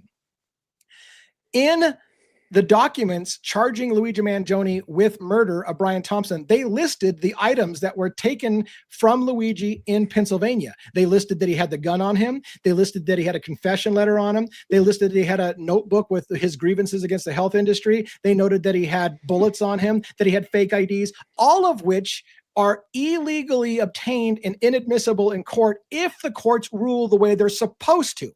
And I kept saying, how is it that New York is actually listing in their evidence items that haven't been ruled on whether it was legal in the first place? The arrest isn't legal. That's been my maintain. And by the way, Karen Agnifilo, who's a masterful attorney, blasted the same thing and said that arrest is illegal. And she even did better than Thomas Dickey explaining to the judge why it was a 100% illegal arrest. You got something for us, SGs, real quick? Well, something hopefully you'll find interesting. They're going to use, I believe, USC code 3521 WITSEC law, I predict, and you're already seeing it happening based on your statements, where they're going to seal records. They're going to do almost anything they want. It will be a show trial, and I'm so looking forward to it. And we'll get into more of that USC code 3521 WITSEC law another time. Yeah, and so and by the way, thank you for the gifts that are coming in to support. You're in the raffle for the drawing at the end of the night for that thing. So I appreciate that so much for supporting the channel, and even better for going above and beyond what's required minimum for the raffle. So thank you so much. But yeah, so here's what's interesting about this whole thing is that because New York has extradited Luigi and facing him there, and they're in first position to try him, they actually are going to be the ones to rule on the legality of the arrest in Pennsylvania. So apparently Pennsylvania doesn't even have to rule on it. New York's going to make the ruling on whether the arrest in Pennsylvania was legal or not. And that is a lot of what's happening over the next 3 days, Monday, Tuesday, and Wednesday. It may actually last all week long, but I will tell you this. At no insult to Thomas Dickey, because I'm sure Thomas Dickey is a fantastic attorney, but Karen Agnifilo has been referred to by other attorneys as the Rolls Royce or the Mercedes of attorneys. She is top notch. And when she writes shit, she kicks people in the balls with fantastic writing. Karen is going to make an enormous ruling or argument for why that was an illegal arrest. And I am 100% convinced it's illegal. Now, before you freak out and think that I'm yay, go for the killer, he gets to get away with murder. That's not what we're talking about here. What we talk about this thing is whether Luigi Mangione did it or not, you cannot break the law and violate people's constitutional rights and do whatever the hell you want because you want the bad guy to go away so bad that you'll bend the law. You can't plant evidence on people because you want them to go away. You can't lie. You can't violate their constitutional rights. And so that's what happened to Luigi Mangione. They believe he's the killer and they want him so bad that they will do anything, including illegal arrest, potentially planting evidence, whatever the case may be, to make sure Luigi goes down for this and be the most dangerous man in America because he killed a CEO, and that's a danger to the elites. That's kind of my little personal rant. But what's super interesting is what's going to happen. Now, Judge Caro is the judge in the state of New York versus Luigi Mangione. He's the one that's going to be making the ruling as they argue about the admissibility of evidence. Judge Caro has already made a balls of steel judgment in this case that pissed off the prosecution, which is that he ruled Luigi Mangione is not a terrorist. They wanted to charge him with first degree murder in furtherance of an act of terrorism. And Judge Caro said, Luigi Mangione is not a terrorist. Any way you slice it, you cannot misabuse the term terrorist and apply it to Luigi because he killed a CEO of a private company. There's no terrorism in that. And that really killed a lot of their case because they wanted first degree murder on him and they had to drop it to second degree murder because it was not in furtherance of the act of terrorism, according to Judge Caro. That's the same judge who's going to be ruling on whether or not the evidence in the illegal arrest in Altoona, Pennsylvania is admissible or not. And now I keep saying it's an illegal arrest. That's my personal opinion. I'm not an attorney. However, I will tell you, I'm almost certain Ali Benevento, who I'm going to have on talking about that, will tell you the same thing. Ali Benevento believes it was 100% an illegal arrest. I had on early on this case, I had Cynthia Thornton, an attorney in New York and Texas, and she said that was an illegal arrest. I've had two big attorneys tell me that's an illegal arrest. Every day, that's an illegal arrest. So it'll be interesting to see what happens. Now, Jason teased, is he let go yet? There are people who think, wrongly so, that if the arrest was illegal and they don't have a gun and they don't have the confession letter and they don't have notebooks detailing his grievances to get the hell out of the industry, that he walks. No, he will not walk. They have enough evidence on him, they say, via CCTV cameras, tracking his goings about to and from New York, from other places.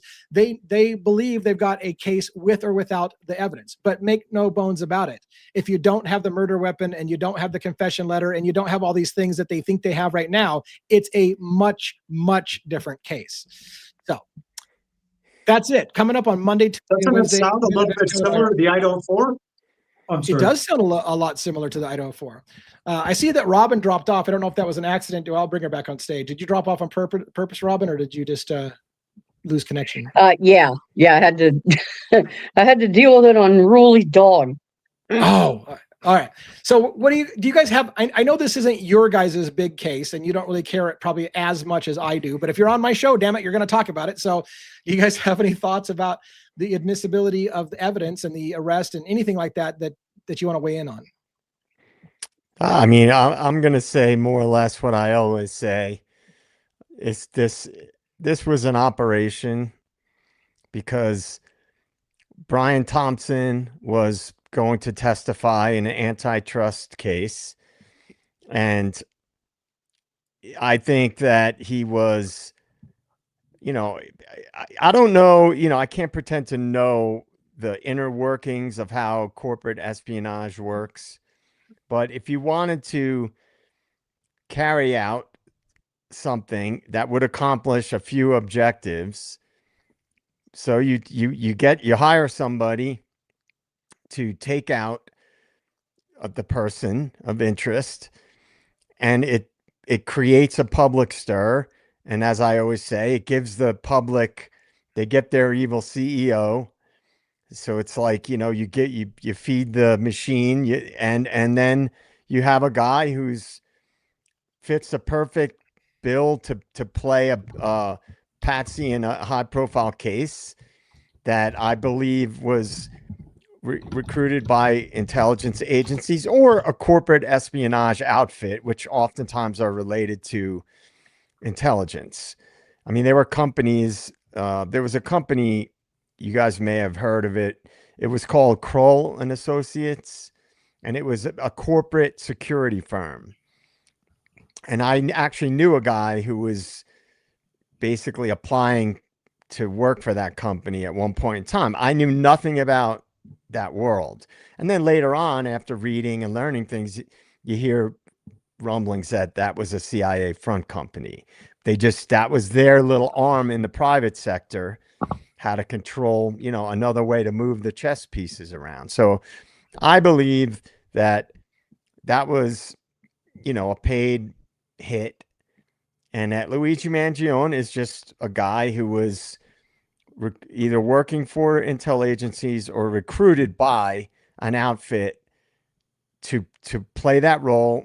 And I don't know, what's going to happen with this case, because a lot of these cases, they go on down the road. Like, have we heard anything about James Holmes? Yeah, right. No, that was one of the biggest shootings in American history, supposedly. And you hear nothing about him anymore. So a lot of these people, they kind of just drop off the radar. Nobody knows anything about them. You don't know if they're even still in prison. I mean, realistically. So I don't know, man. I just think we're getting hit up with so many psyops now in the world. Fortunately, there are people who are aware of it. If you're active on X, you see there's a lot of people that know what psyops are, where I don't believe 10 years ago there were nearly as many people aware. Joe Rogan just had a whole episode about MK Ultra. Yeah. 2 days ago, or maybe yesterday. I think it was yesterday. So the public is waking up to a lot of the things that, the fuckery, if you will, that goes on when it comes to the government and corporations. And so in this case, I wish I had more for you about that. It's hard for me to go away from what I believe, and that this was an operation. Charlie Kirk was an operation. And the more I talk to you guys about it, I think Idaho 4 was an operation. So what about you guys, Robin and Jason? Do you have any thoughts on the Luigi thing? And by the way, thank you again. Real quick before you answer, I apologize to anyone who thought when I said $5 or more that meant $4.99 didn't count as an entry into the drawing tonight. $4.99 does count as an entry into the drawing. So I super apologize if the only reason some people donated $10 is because they felt that it had to be over $4.99. $4.99 counts as $5. I should have made that clear. Super sorry. But thank you again for the super chat, and you're entered to the drawing for the zipper hoodie as well. Anyways, go ahead, Robin or Jason Estes, if you want to weigh in on we got some cats on screen. Fantastic. Robin, go while Jason's getting his cat wrangled. It seems to be a night for animals. Luigi's case is fascinating on a lot of different levels, and I agree with you, Lee, that it's going to be a very important case, especially in our country here. You often say that the healthcare system is going to be on trial, and essentially that's right. And I think that it's kind of a byproduct of this whole situation, but I also think it's kind of I'm not condoning, of course, if allegedly Luigi is the killer or a part of the whole operation or scenario. But it is bringing that kind of awareness, and so many people in our country are affected by various health conditions and have to deal with insurance, which can of course be a nightmare. This is going to be a case to watch for many different reasons, and I only hope that people can recognize that and will tune in and will start to wake up to what is really going on, and not just listen to what the mainstream media is, the narrative that they're putting out there every day regarding this and a lot of other things. So yeah, this is going to be one to watch, folks. Definitely It is. It's going to be a monumental case. It's going to be what I call a landmark case in the United States. I think it's going to make a difference in law. I think it's going to change some laws in America, I think, but that's me. Maybe not. But go ahead, Estes, what do you got on this case? Well, first, I totally agree with Robin. Stay tuned and watch mainstream media with their lies and misinformation, disinformation. I think Robin is referring. I totally agree with Joe that he said, I believe a couple of nights ago, that Luigi's an actor. And of course, he talks about how he's probably connected to the intelligence agencies, or as you said, corporate espionage. It's brilliant. But you never asked me, DA, when I mentioned US Code 3521, you didn't say, are you a lawyer, Jason? Were you a lawyer before? Were you a lawyer before? Why not? Yeah.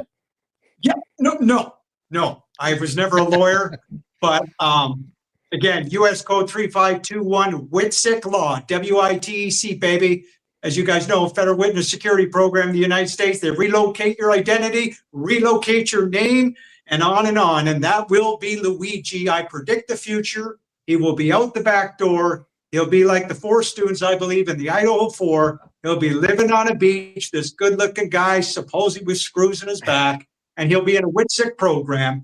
And it's because, as you guys, I think, know, the feds, elements of them, the DOJ with the FBI, some of the local law enforcement, maybe in New York, a few of them, but most of them are not read into this, but DOJ, FBI, etc., they want to protect of the full truth coming out, just like the Idaho 4.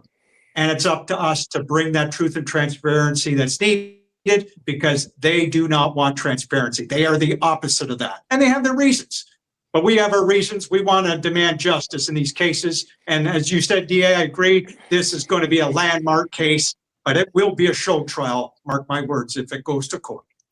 I agree with that. So thank you for weighing in. I got one more thing to show on Luigi. I do want to tease, by the way, somebody had said in the chat, hey, you should cover the LISK case. Not only do we cover the LISK case, but if you have covered the LISK case, you will know the name John Ray. I've interviewed John Ray on my show. I've just recently did a big special about John Ray's new motion going against Peter Hackett, suing Peter Hackett in a lawsuit for being involved in covering up and hampering the investigation into the disappearance of Shannon Gilbert. We're going to talk about that in a moment, but I couldn't wait to say, not only am I covering LISK, but I visited John Ray in his office. I sat in his office and we talked LISK case. Wow. So yeah, we're all over that, and it's a great thing. I want to show you a graphic here to end the Luigi discussion. And again, I want to caveat this as I'm not trying to brag about a killing. I don't believe in support vigilante justice, so I'm not saying that it's okay for if Luigi did it, but let's remember that Luigi Mangione has a presumption of innocence until proven guilty in a court of law. I'm not saying that's okay, but I am saying that we should be asking the question, how did we get to the point in America where somebody is considered a hero for killing a CEO of United Healthcare Company because the company is predatory and has been abusing people, and thousands of people are dying every single day because of policies that deny people claims that they're supposed to have and coverage that they have, and somebody's grandmother is dying because of a policy that an AI decision has made. So that should be the bigger conversation, not did this guy shoot this guy and is it okay to shoot him? It's that bigger thing. Why do we have this kind of healthcare system? Take a look at this. Add to stage. Look at this graph. This is the growth of Luigi Mangione's legal fund that people donate to for Luigi Mangione, and we're going to point out some dates. When it started after the shooting, it reached $100,000, and then it went to terrorism charge. His perp walk, it kept going up. He pled not guilty, and the money kept going up. That's not going to go to Luigi. Yeah, Luigi made a public statement thanking supporters. They made a fund for it. Pre-trial hearing, anonymous donation of $30,000 comes in. Anonymous, another $36,000 comes in. By the way, DOJ announces their intent to seek the death penalty, and his money went up. Anonymous donation, $20,000. Indicted on federal charges, and his money goes up. Federal court appearance, Luigi pleads not guilty, his money goes up. His birthday, money shot the way the hell up. And then we're over $1 million. Anonymous donation, $50,000. Fund surpasses $1.25 million. Terrorism charges were dropped, and then the money goes up. And Debbie, $11.5 thousand donation in the name of Debbie, somebody. So that's to show you, again, not supporting a murderer, but showing you that something's different about this case. Some of the donors who are donating $30,000 and $40,000 are themselves doctors or people of a high profession who are like, this is a bullshit system, and I want to see this play out in the court of law kind of thing. So this is a major monumental thing that's going on in the country, and I don't know that people normally generate this kind of money this fast as is happening in the legal fund. So I just thought it was interesting to show that graphic on the way out as we finish Luigi Mangione's case. And again, it's not to say that it's okay, vigilante justice and all that stuff like that, but I thought it was worth commenting on. All right, let's talk about Charlie Kirk a little bit, and then we'll talk about, actually, we might talk real quick about LISK first. Let me make sure which order I have it in. Yeah, can't wait. We may have a special guest on that one for oh, I don't have my LISK slide. I don't have, oh, here's my LISK slide. Okay. Let me put this up. So I just wanted to point out this morning, I had this add to stage. Oops, I want to play from current slide. All right, let's put this on stage. So this was a video that I made 2 mornings ago. It's 2 hours long, but this includes the fact that John Ray has been cleared to proceed with his lawsuit against Dr. Peter Hackett, or Charles Peter Hackett. It got confusing. It was like, why is it Charles Hackett here and Peter Hackett there? His name's actually Charles Peter Hackett. In some places he goes by Charles Hackett. In some places he goes by Peter Hackett. Not nearly as confusing as Idaho 4 with 12 different Jacks and 15 different Hunters and Ethans and whatever, but it's still a little bit confusing. The point being is that I did this video. It has my video has the full 911 call from Shannon Gilbert, which law enforcement told everybody as they suppressed that 911 call for the longest time and told you Shannon Gilbert was not under any kind of duress. Her life was not threatened. There was no signs of any trouble at all. There's nothing to see here. And she accidentally killed herself by getting lost in some bushes, and she died of hypothermia or something like that. It's just an accident. She was never under duress. It took years for John Ray to fight for the release of a 911 call that they told you was an accident by saying to him that this is an ongoing investigation. And as John had to argue over and over again, John Ray, how can you claim it's an ongoing investigation while telling everybody it was an accident? If it's an accident, it's not an ongoing investigation. Years after fighting for it, John Ray was given the copy of the 911, but couldn't release it. They said it's for you and Mary Gilbert, Shannon's mother, to hear, and only you, and he couldn't come forward with it. Not too long ago, they finally came forward with the public and released portions of the 911 call that supported the official narrative of the police department. John Ray has released, in addition, the full 911 call to show that they're lying to you about the 911 call. Shannon Gilbert repeatedly said, they're trying to kill me, that people are after me, they're trying to kill me, that don't take me, stop, there's a struggle, she screams. All the things they told you. Shannon Gilbert wasn't under duress. There's no signs of duress whatsoever. She's screaming and telling people that they're trying to kill her. That sounds like duress to me.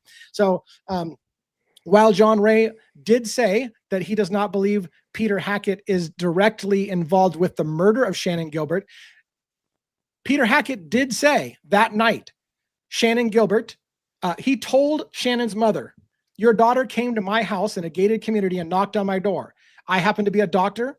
I took her in and I treated her medically and I sent her on her way and I never saw her again. Sorry, what happened to your daughter? He called Mary Gilbert again and said, by the way, have you heard anything about your daughter? Do you have a status? I just want to let you know, I took her in that night. I treated her medically. I sent her on her way. Then when the media came after Charles Peter Hackett and said, hey, what happened with Shannon? He goes, I don't know. I never saw her. And they're like, liar. You called her mother twice and said you saw her and you treated her. And he's like, nope, never saw her. Nothing to see here. Never.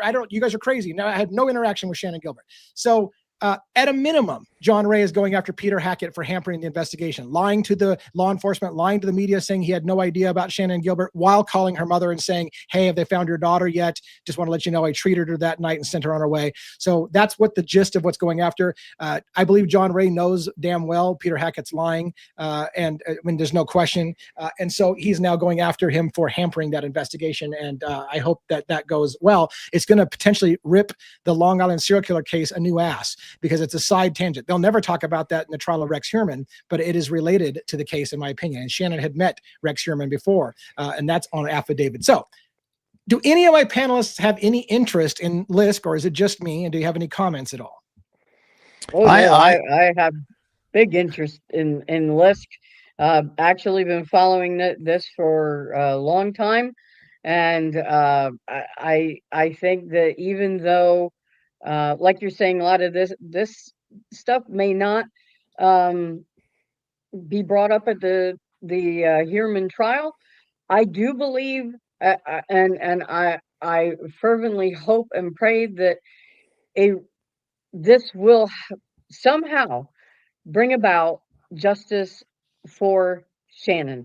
I hope that John Ray, and if anybody can do it, it's him, can shake some stuff loose, make some things happen, and that finally we may learn the truth of what exactly happened to Shannon.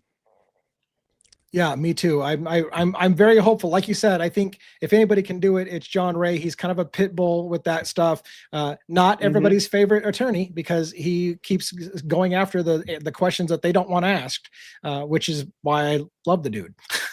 You guys have any comments on it? Joe, you have any comments? Yeah, I was, because I've only really dug into this case as far as watching that documentary, Gone Girls. Yeah. How did Shannon Gilbert end up? Did she live in that area? No.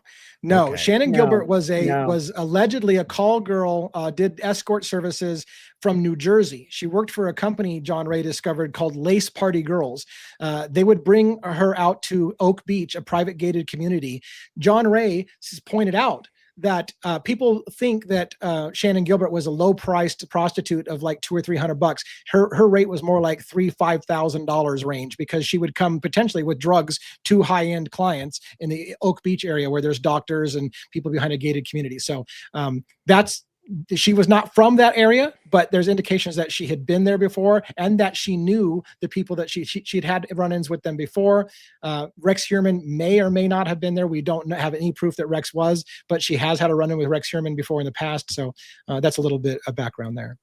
Yeah, it just seems like, for a lot of people, they may say, because you've talked about potential involvement of the police.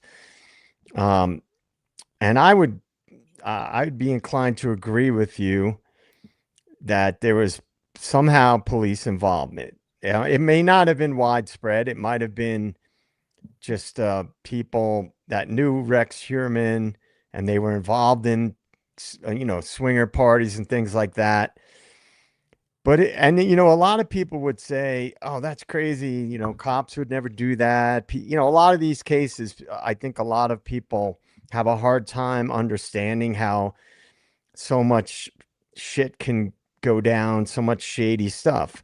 I mean, if you look into the projected estimates about how many people in the world are sociopaths, I mean, if you've ever read that book, The Sociopath Next Door, it was written by a Harvard professor. I can't remember her name, Dr. Martha something, but she estimated that as many as 4%, as much as 4% of the population are sociopaths.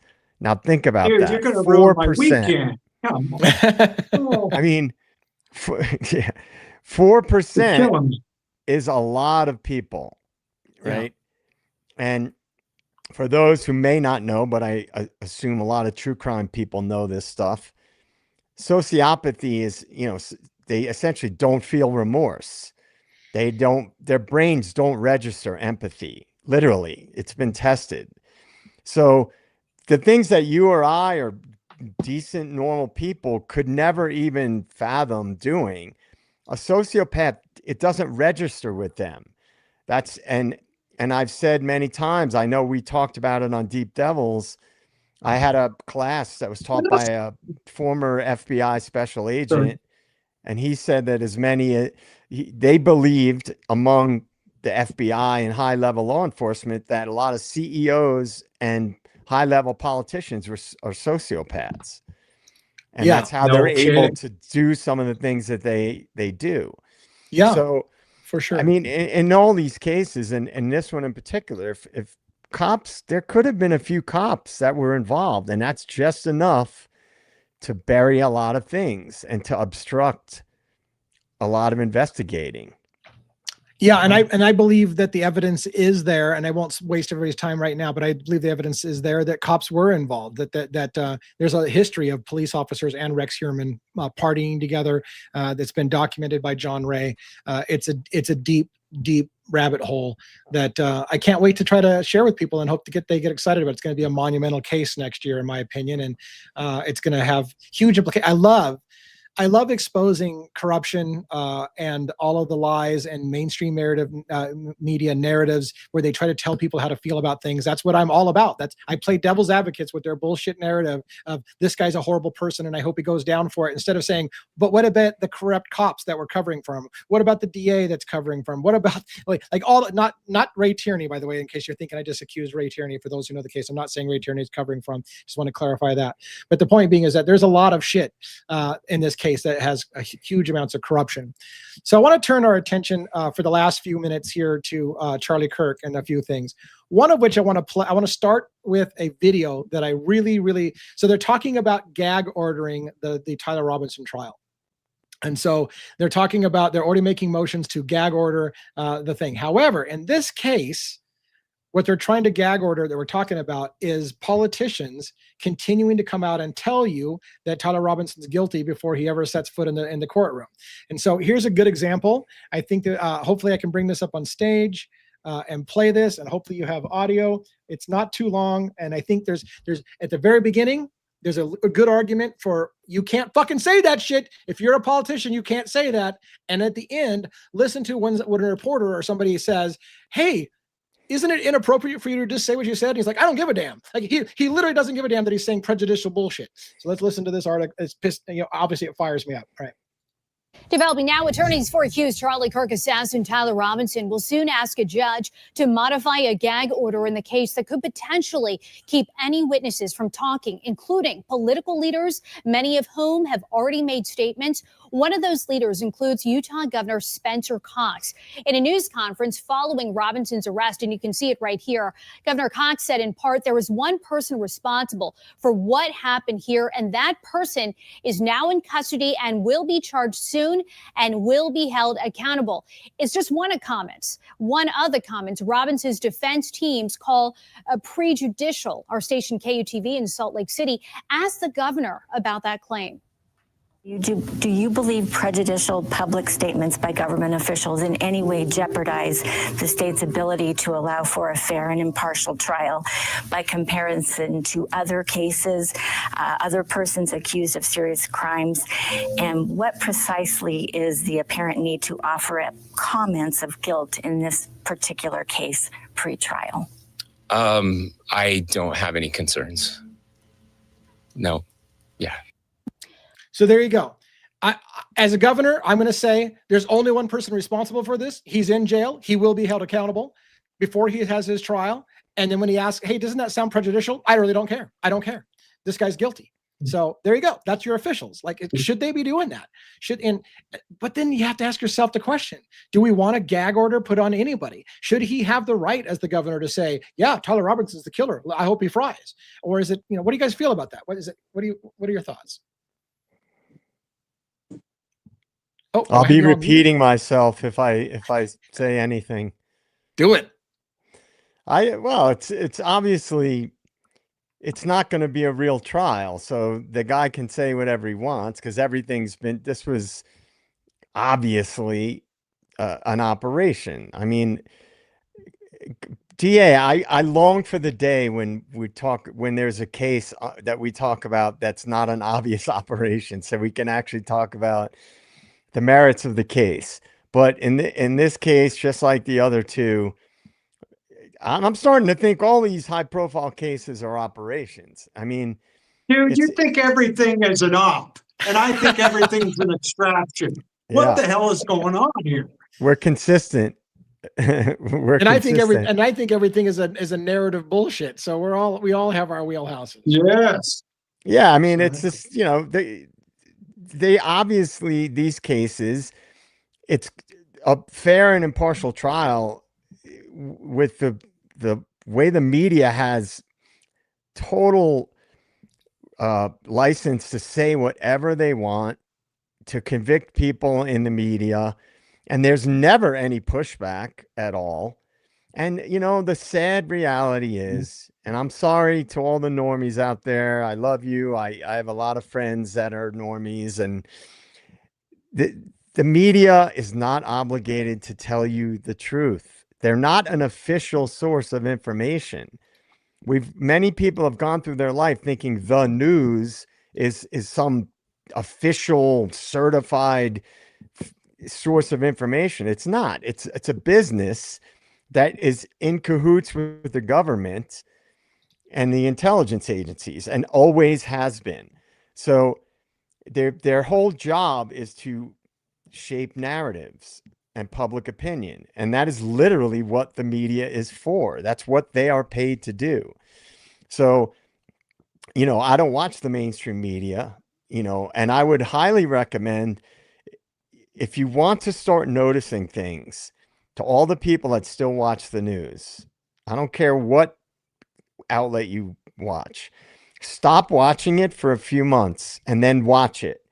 And you'll notice things that you never noticed before, because you get desensitized to being lied to. And then when you get away from it for a while and you go back and watch it, whether you're at a friend's house or you see clips online, you go, wait a minute, they're obviously lying. You'll notice things in their behavior that maybe you didn't notice in the past. Yeah. You're so cynical. I'm a realist. You're a realist. What about and real quick, guys, if I may, Joe, you mentioned Joe Rogan. I think it's important to note on MK Ultra, but it's another example, I believe, these grifters and Joe Rogan at the top, most famous podcaster, has some interesting guests. But, the CIA, they come out with the truth of MK Ultra, or most of us, the public, are learning it. But many people way, way after the fact, right? Many, many years later. To this day, my amazing Canadian university, I forget which one, that was responsible for MK Ultra, they still haven't even apologized and said sorry. So again, the most important thing in life, as I've said, and I learned from Dr. Shiva and the famous astronaut Alamedon, is to tell the truth at the right time. God damn it! Don't delay truth, because delaying truth is dead. We've got to get our normies, though, even if they come into the fold late. It's better late than never, right? That's so right. For Good guys point. like Good you point. and I, we've known about this stuff for a long time, but we got to bring the normies into the fold. And if they get it in drips and drabs, then maybe there's hope that they'll start to wake up. Robin, do you want to wait to the next slide? Did you want to weigh in before I move to the next slide? No, go ahead. All right. So it's funny because people were putting on in the chat the very thing that I have a slide about. Erica Kirk's pregnancy rumors. That's top of my list. JD Vance rumors. Candace Owen effect. I was going to talk about that a little bit. The French, is she being targeted by the French government? The trap theory.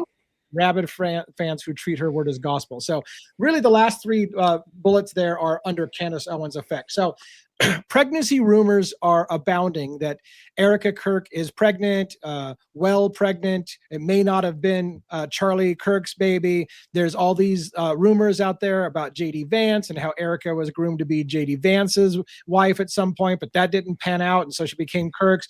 I just wanted to get kind of a free form panel discussion about those two areas alone, not the Candace Owen effects at the moment. But do you guys have thoughts or feelings about all the rumors circulating about whether or not Charlie Kirk's kids are really his? You know, did he find out that they weren't his kids? Is she pregnant again with another person's baby? Was it not his baby? You know, what do you think?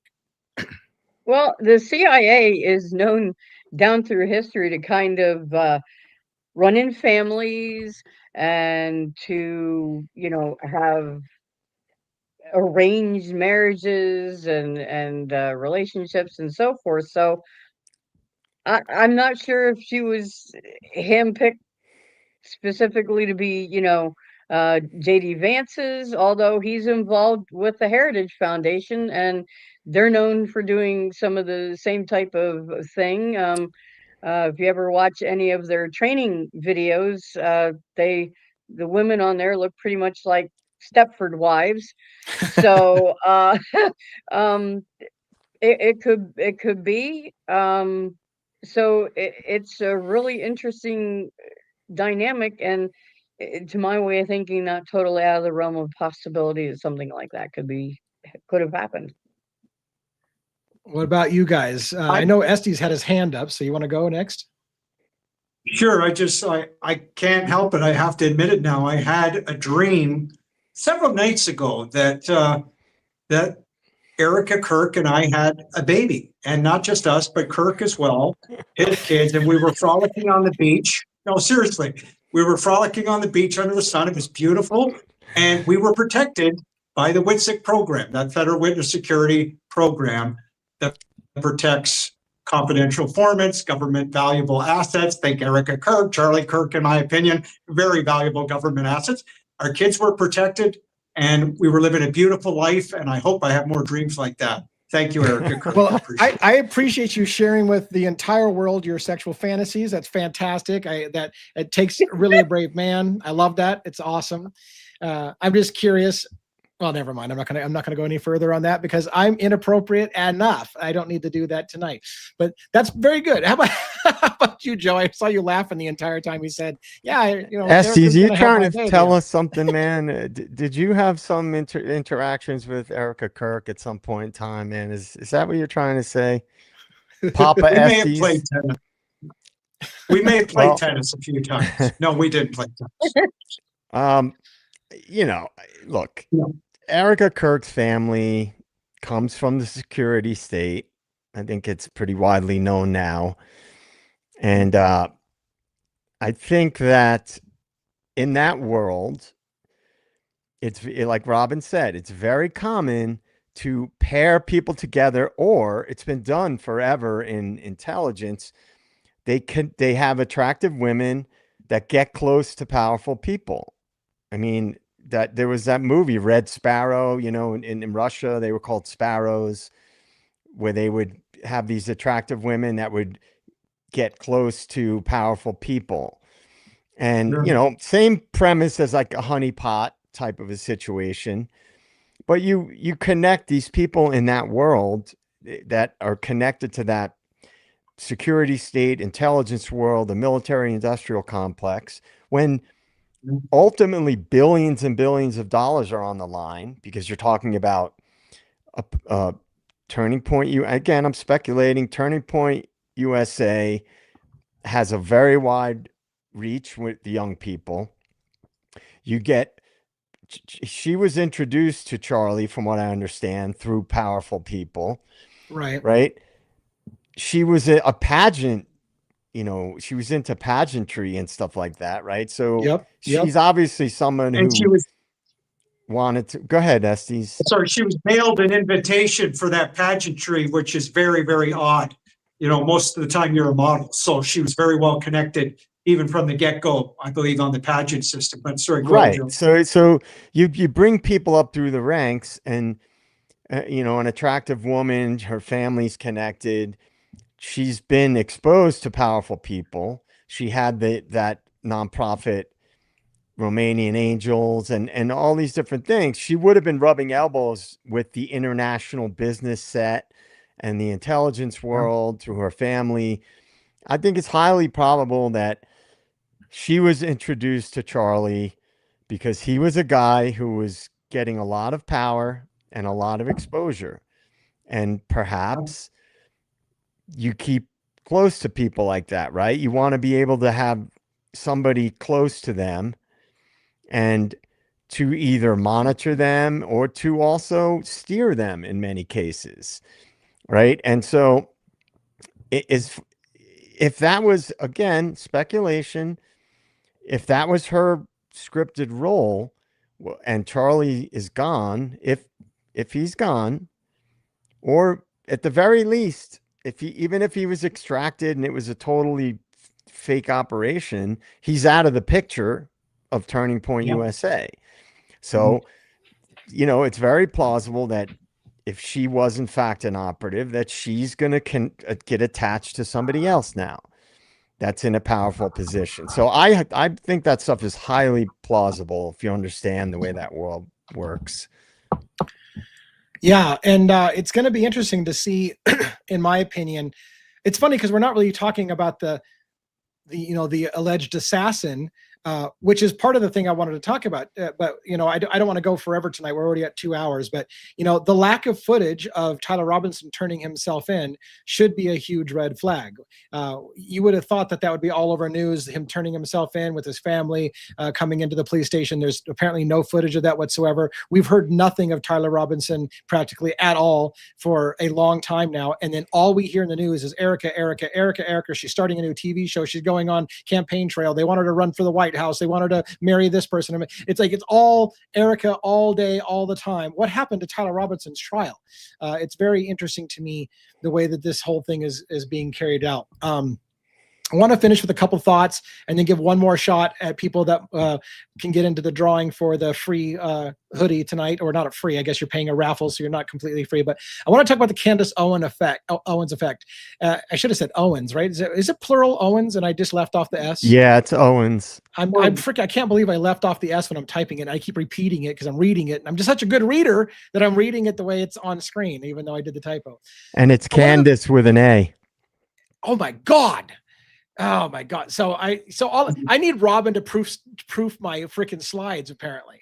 Anyways, set aside all the blunders. Here I'm picking on a guy for saying that it's Zanny instead of Xana, and I get all these shit wrong. But let me talk about the I can't remember who said it. Somebody pointed out that Candace could be making a big mistake, being trapped into running right away with the French are out to kill me and they made a hit on me. And it may have been fed to her purposely so that she would go public and discredit herself when you find out there was nothing to it. It's called the trap theory. And so if she comes too quickly she's right now, she's in the spotlight. Everybody in America, it seems like, has to know what Candace's talking points are for the day. So if somebody wants to discredit her, they give her information that they know is wrong. She jumps on it too quickly because she wants to be the first to the news to tell everybody, I've got the talking point of the day, and then discredit her when there's nothing to it. And this is how you get rid of her, by feeding her something and leading her into the trap. It's trap theory. So do you think that's possible in the Candace Owens effect? Is she running with stuff too quickly, not vetting stuff, and being led into a trap to discredit her credibility when she makes a major faux pas? Before Estes comments, because I know what Estes is going to say about Candace, I'm going to say I look at it as one of a few ways, but the two of the ways that I look at it is she could be being fed misinformation deliberately to make her look bad and discredit her, right? She could have people in the government and things like that are feeding her misinformation that she thinks are trustworthy. But I actually was listening to Ian Carroll the last 2 days, and he was saying that one of the things that Candace does is she will put stuff out there to see what the response is from these entities. So she's testing the waters to see how they respond. Yeah. So she's had the legal back and forth with the Macrons, from France. So she's already had legal shit going back and forth with them. They're suing her and on and on. So there's a theory that she's putting that out there. She's pulling on a thread, and she waits to see how they respond. Because she didn't just say it was France. She said that the plane was where the plane was stopping over in Delaware was connected to a French company, right? So she hasn't overtly said it was only France, because again, it could have been other entities that are also involved, and they're using things connected to France. But anyway, so regarding the Candace Owens effect, yeah, I mean, it could be she's being fed misinformation, but it also could be that she's getting information and she's pulling on a thread, and she wants to see how it shakes out, and what kind of pushback and response she gets, what she gets in the media. So, but again, this could all be a distraction, on top of everything. I'm open to all possibilities. Robin, you have any thoughts, comments on that at all? I think Candace, to me, she seems genuine. As far as whether or not she's being used, in that regard, I think that remains to be seen. Like Joe, I'm kind of open to whichever possibility it could be. I guess out of the group of us here, I don't want to, for lack of a better word, my thing is I'm never married to one thing or another. I'm more of, I don't call myself a truth seeker. Whatever it turns out to be is kind of what I'm after. So she might be controlled opposition. She may be completely on the up and up, or she could be just that savvy enough that behind the scenes she's doing all her own investigating, and she just might ferret out some really legit info that could just blow this whole thing wide open. So yeah, well, that's good. And I think, Joe said something too that made me think, like, it's possible if she's fed information too, that she could be fed information to see how other people react to it. Like he said, like that it could be like purposely a play to see, like, let's see what country freaks out and tries to cover their reactions because we called them out on the carpet about it. There could be a little bit of that as well, which is why I said, kind of like the idea of the limited hangout. Is she being fed information that is the information they want out there to see how different actors respond to it and whatever? So it's very interesting. And so I want to close up tonight. We're going to give away a large zipper hoodie. If you don't want to stay for the drawing, you don't have to stay, but I'm going to play one more time the merchandise, what it looks like, on my lovely wife, who's going to model this zipper hoodie, as well as the women's tee and the full pullover hoodie. And when it's done, we'll take the number of people that we have, and we'll do a random number generator, and we'll pick a winner who's going to get the raffled icon stuff. So let me put it up on screen, and I'm going to remove this. And I'll respond to Candace another time, folks.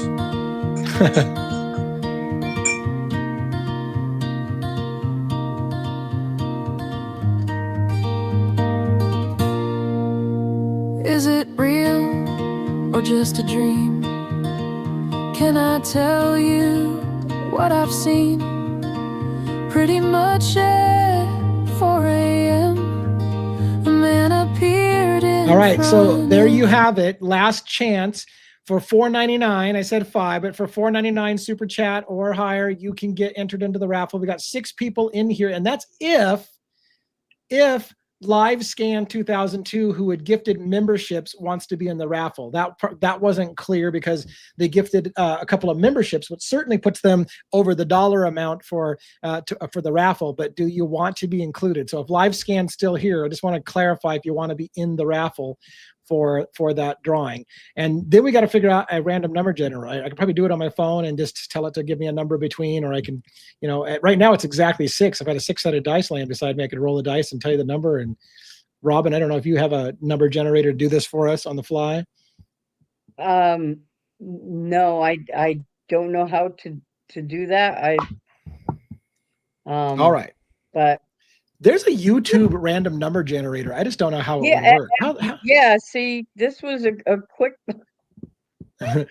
We're doing it on the fly, and we had no idea how many numbers. We're doing it live. We're doing it live. All right. I have all the names and everything written down. Yeah, well, I've got them as well. So I'm going to do a random number generator between the numbers 1 and 6, including 1 and 6, because you don't want to have it tell you a number that's literally between 1 and 6, and 1 and 6 didn't get in the equation. And the spit out, and you probably can't see it because, that's too tiny for you, unfortunately. The number was 1. So now the question becomes, is it the person who donated the gift of gift membership, or Shadow Flame, who came in with the first actual super chat donation? Shadow Flame. I don't believe the other person is here at the moment. So number 1 I have written down is Shadow Flame. Shadow Flame. So Shadow Flame wins a zipper hoodie, large size. The only caveat, of course, is you have to give me an address to ship it to. So I'll pay for the shipping as well. You don't have to pay for the shipping. You got a great deal. It sells for like $60 on my website, and it's on sale at the moment for like $45, but you got it for like $5, and didn't even have to pay shipping. But I do need an address. So I'm going to have you send that address, if you will, to Devil's Advocates 2024 at gmail.com. Just put in the subject line. This sounds like Pete Altieri from Murder Metal Mayhem. Put in the subject line, "I won a free hoodie," or I won a hoodie, and give me the address that you want me to ship to. You can give me a PO box. You can give me your neighbor's address. You can give me best friend's address. I don't give a shit. I'll mail it somewhere to you, and I'll get it out in the mail pretty quickly, probably tomorrow. I'm pretty good at that stuff. So thank you so much. And everybody, thank you for coming to the show tonight. Thank you for my panelist guests tonight. Did you guys want to say any parting thoughts on the way out for the evening? I want to say a parting thought. Thank you very much for the amazing show, you three. And thanks for inviting me on, DA. And all jokes aside, I was joking with Erica Kirk. She can know that.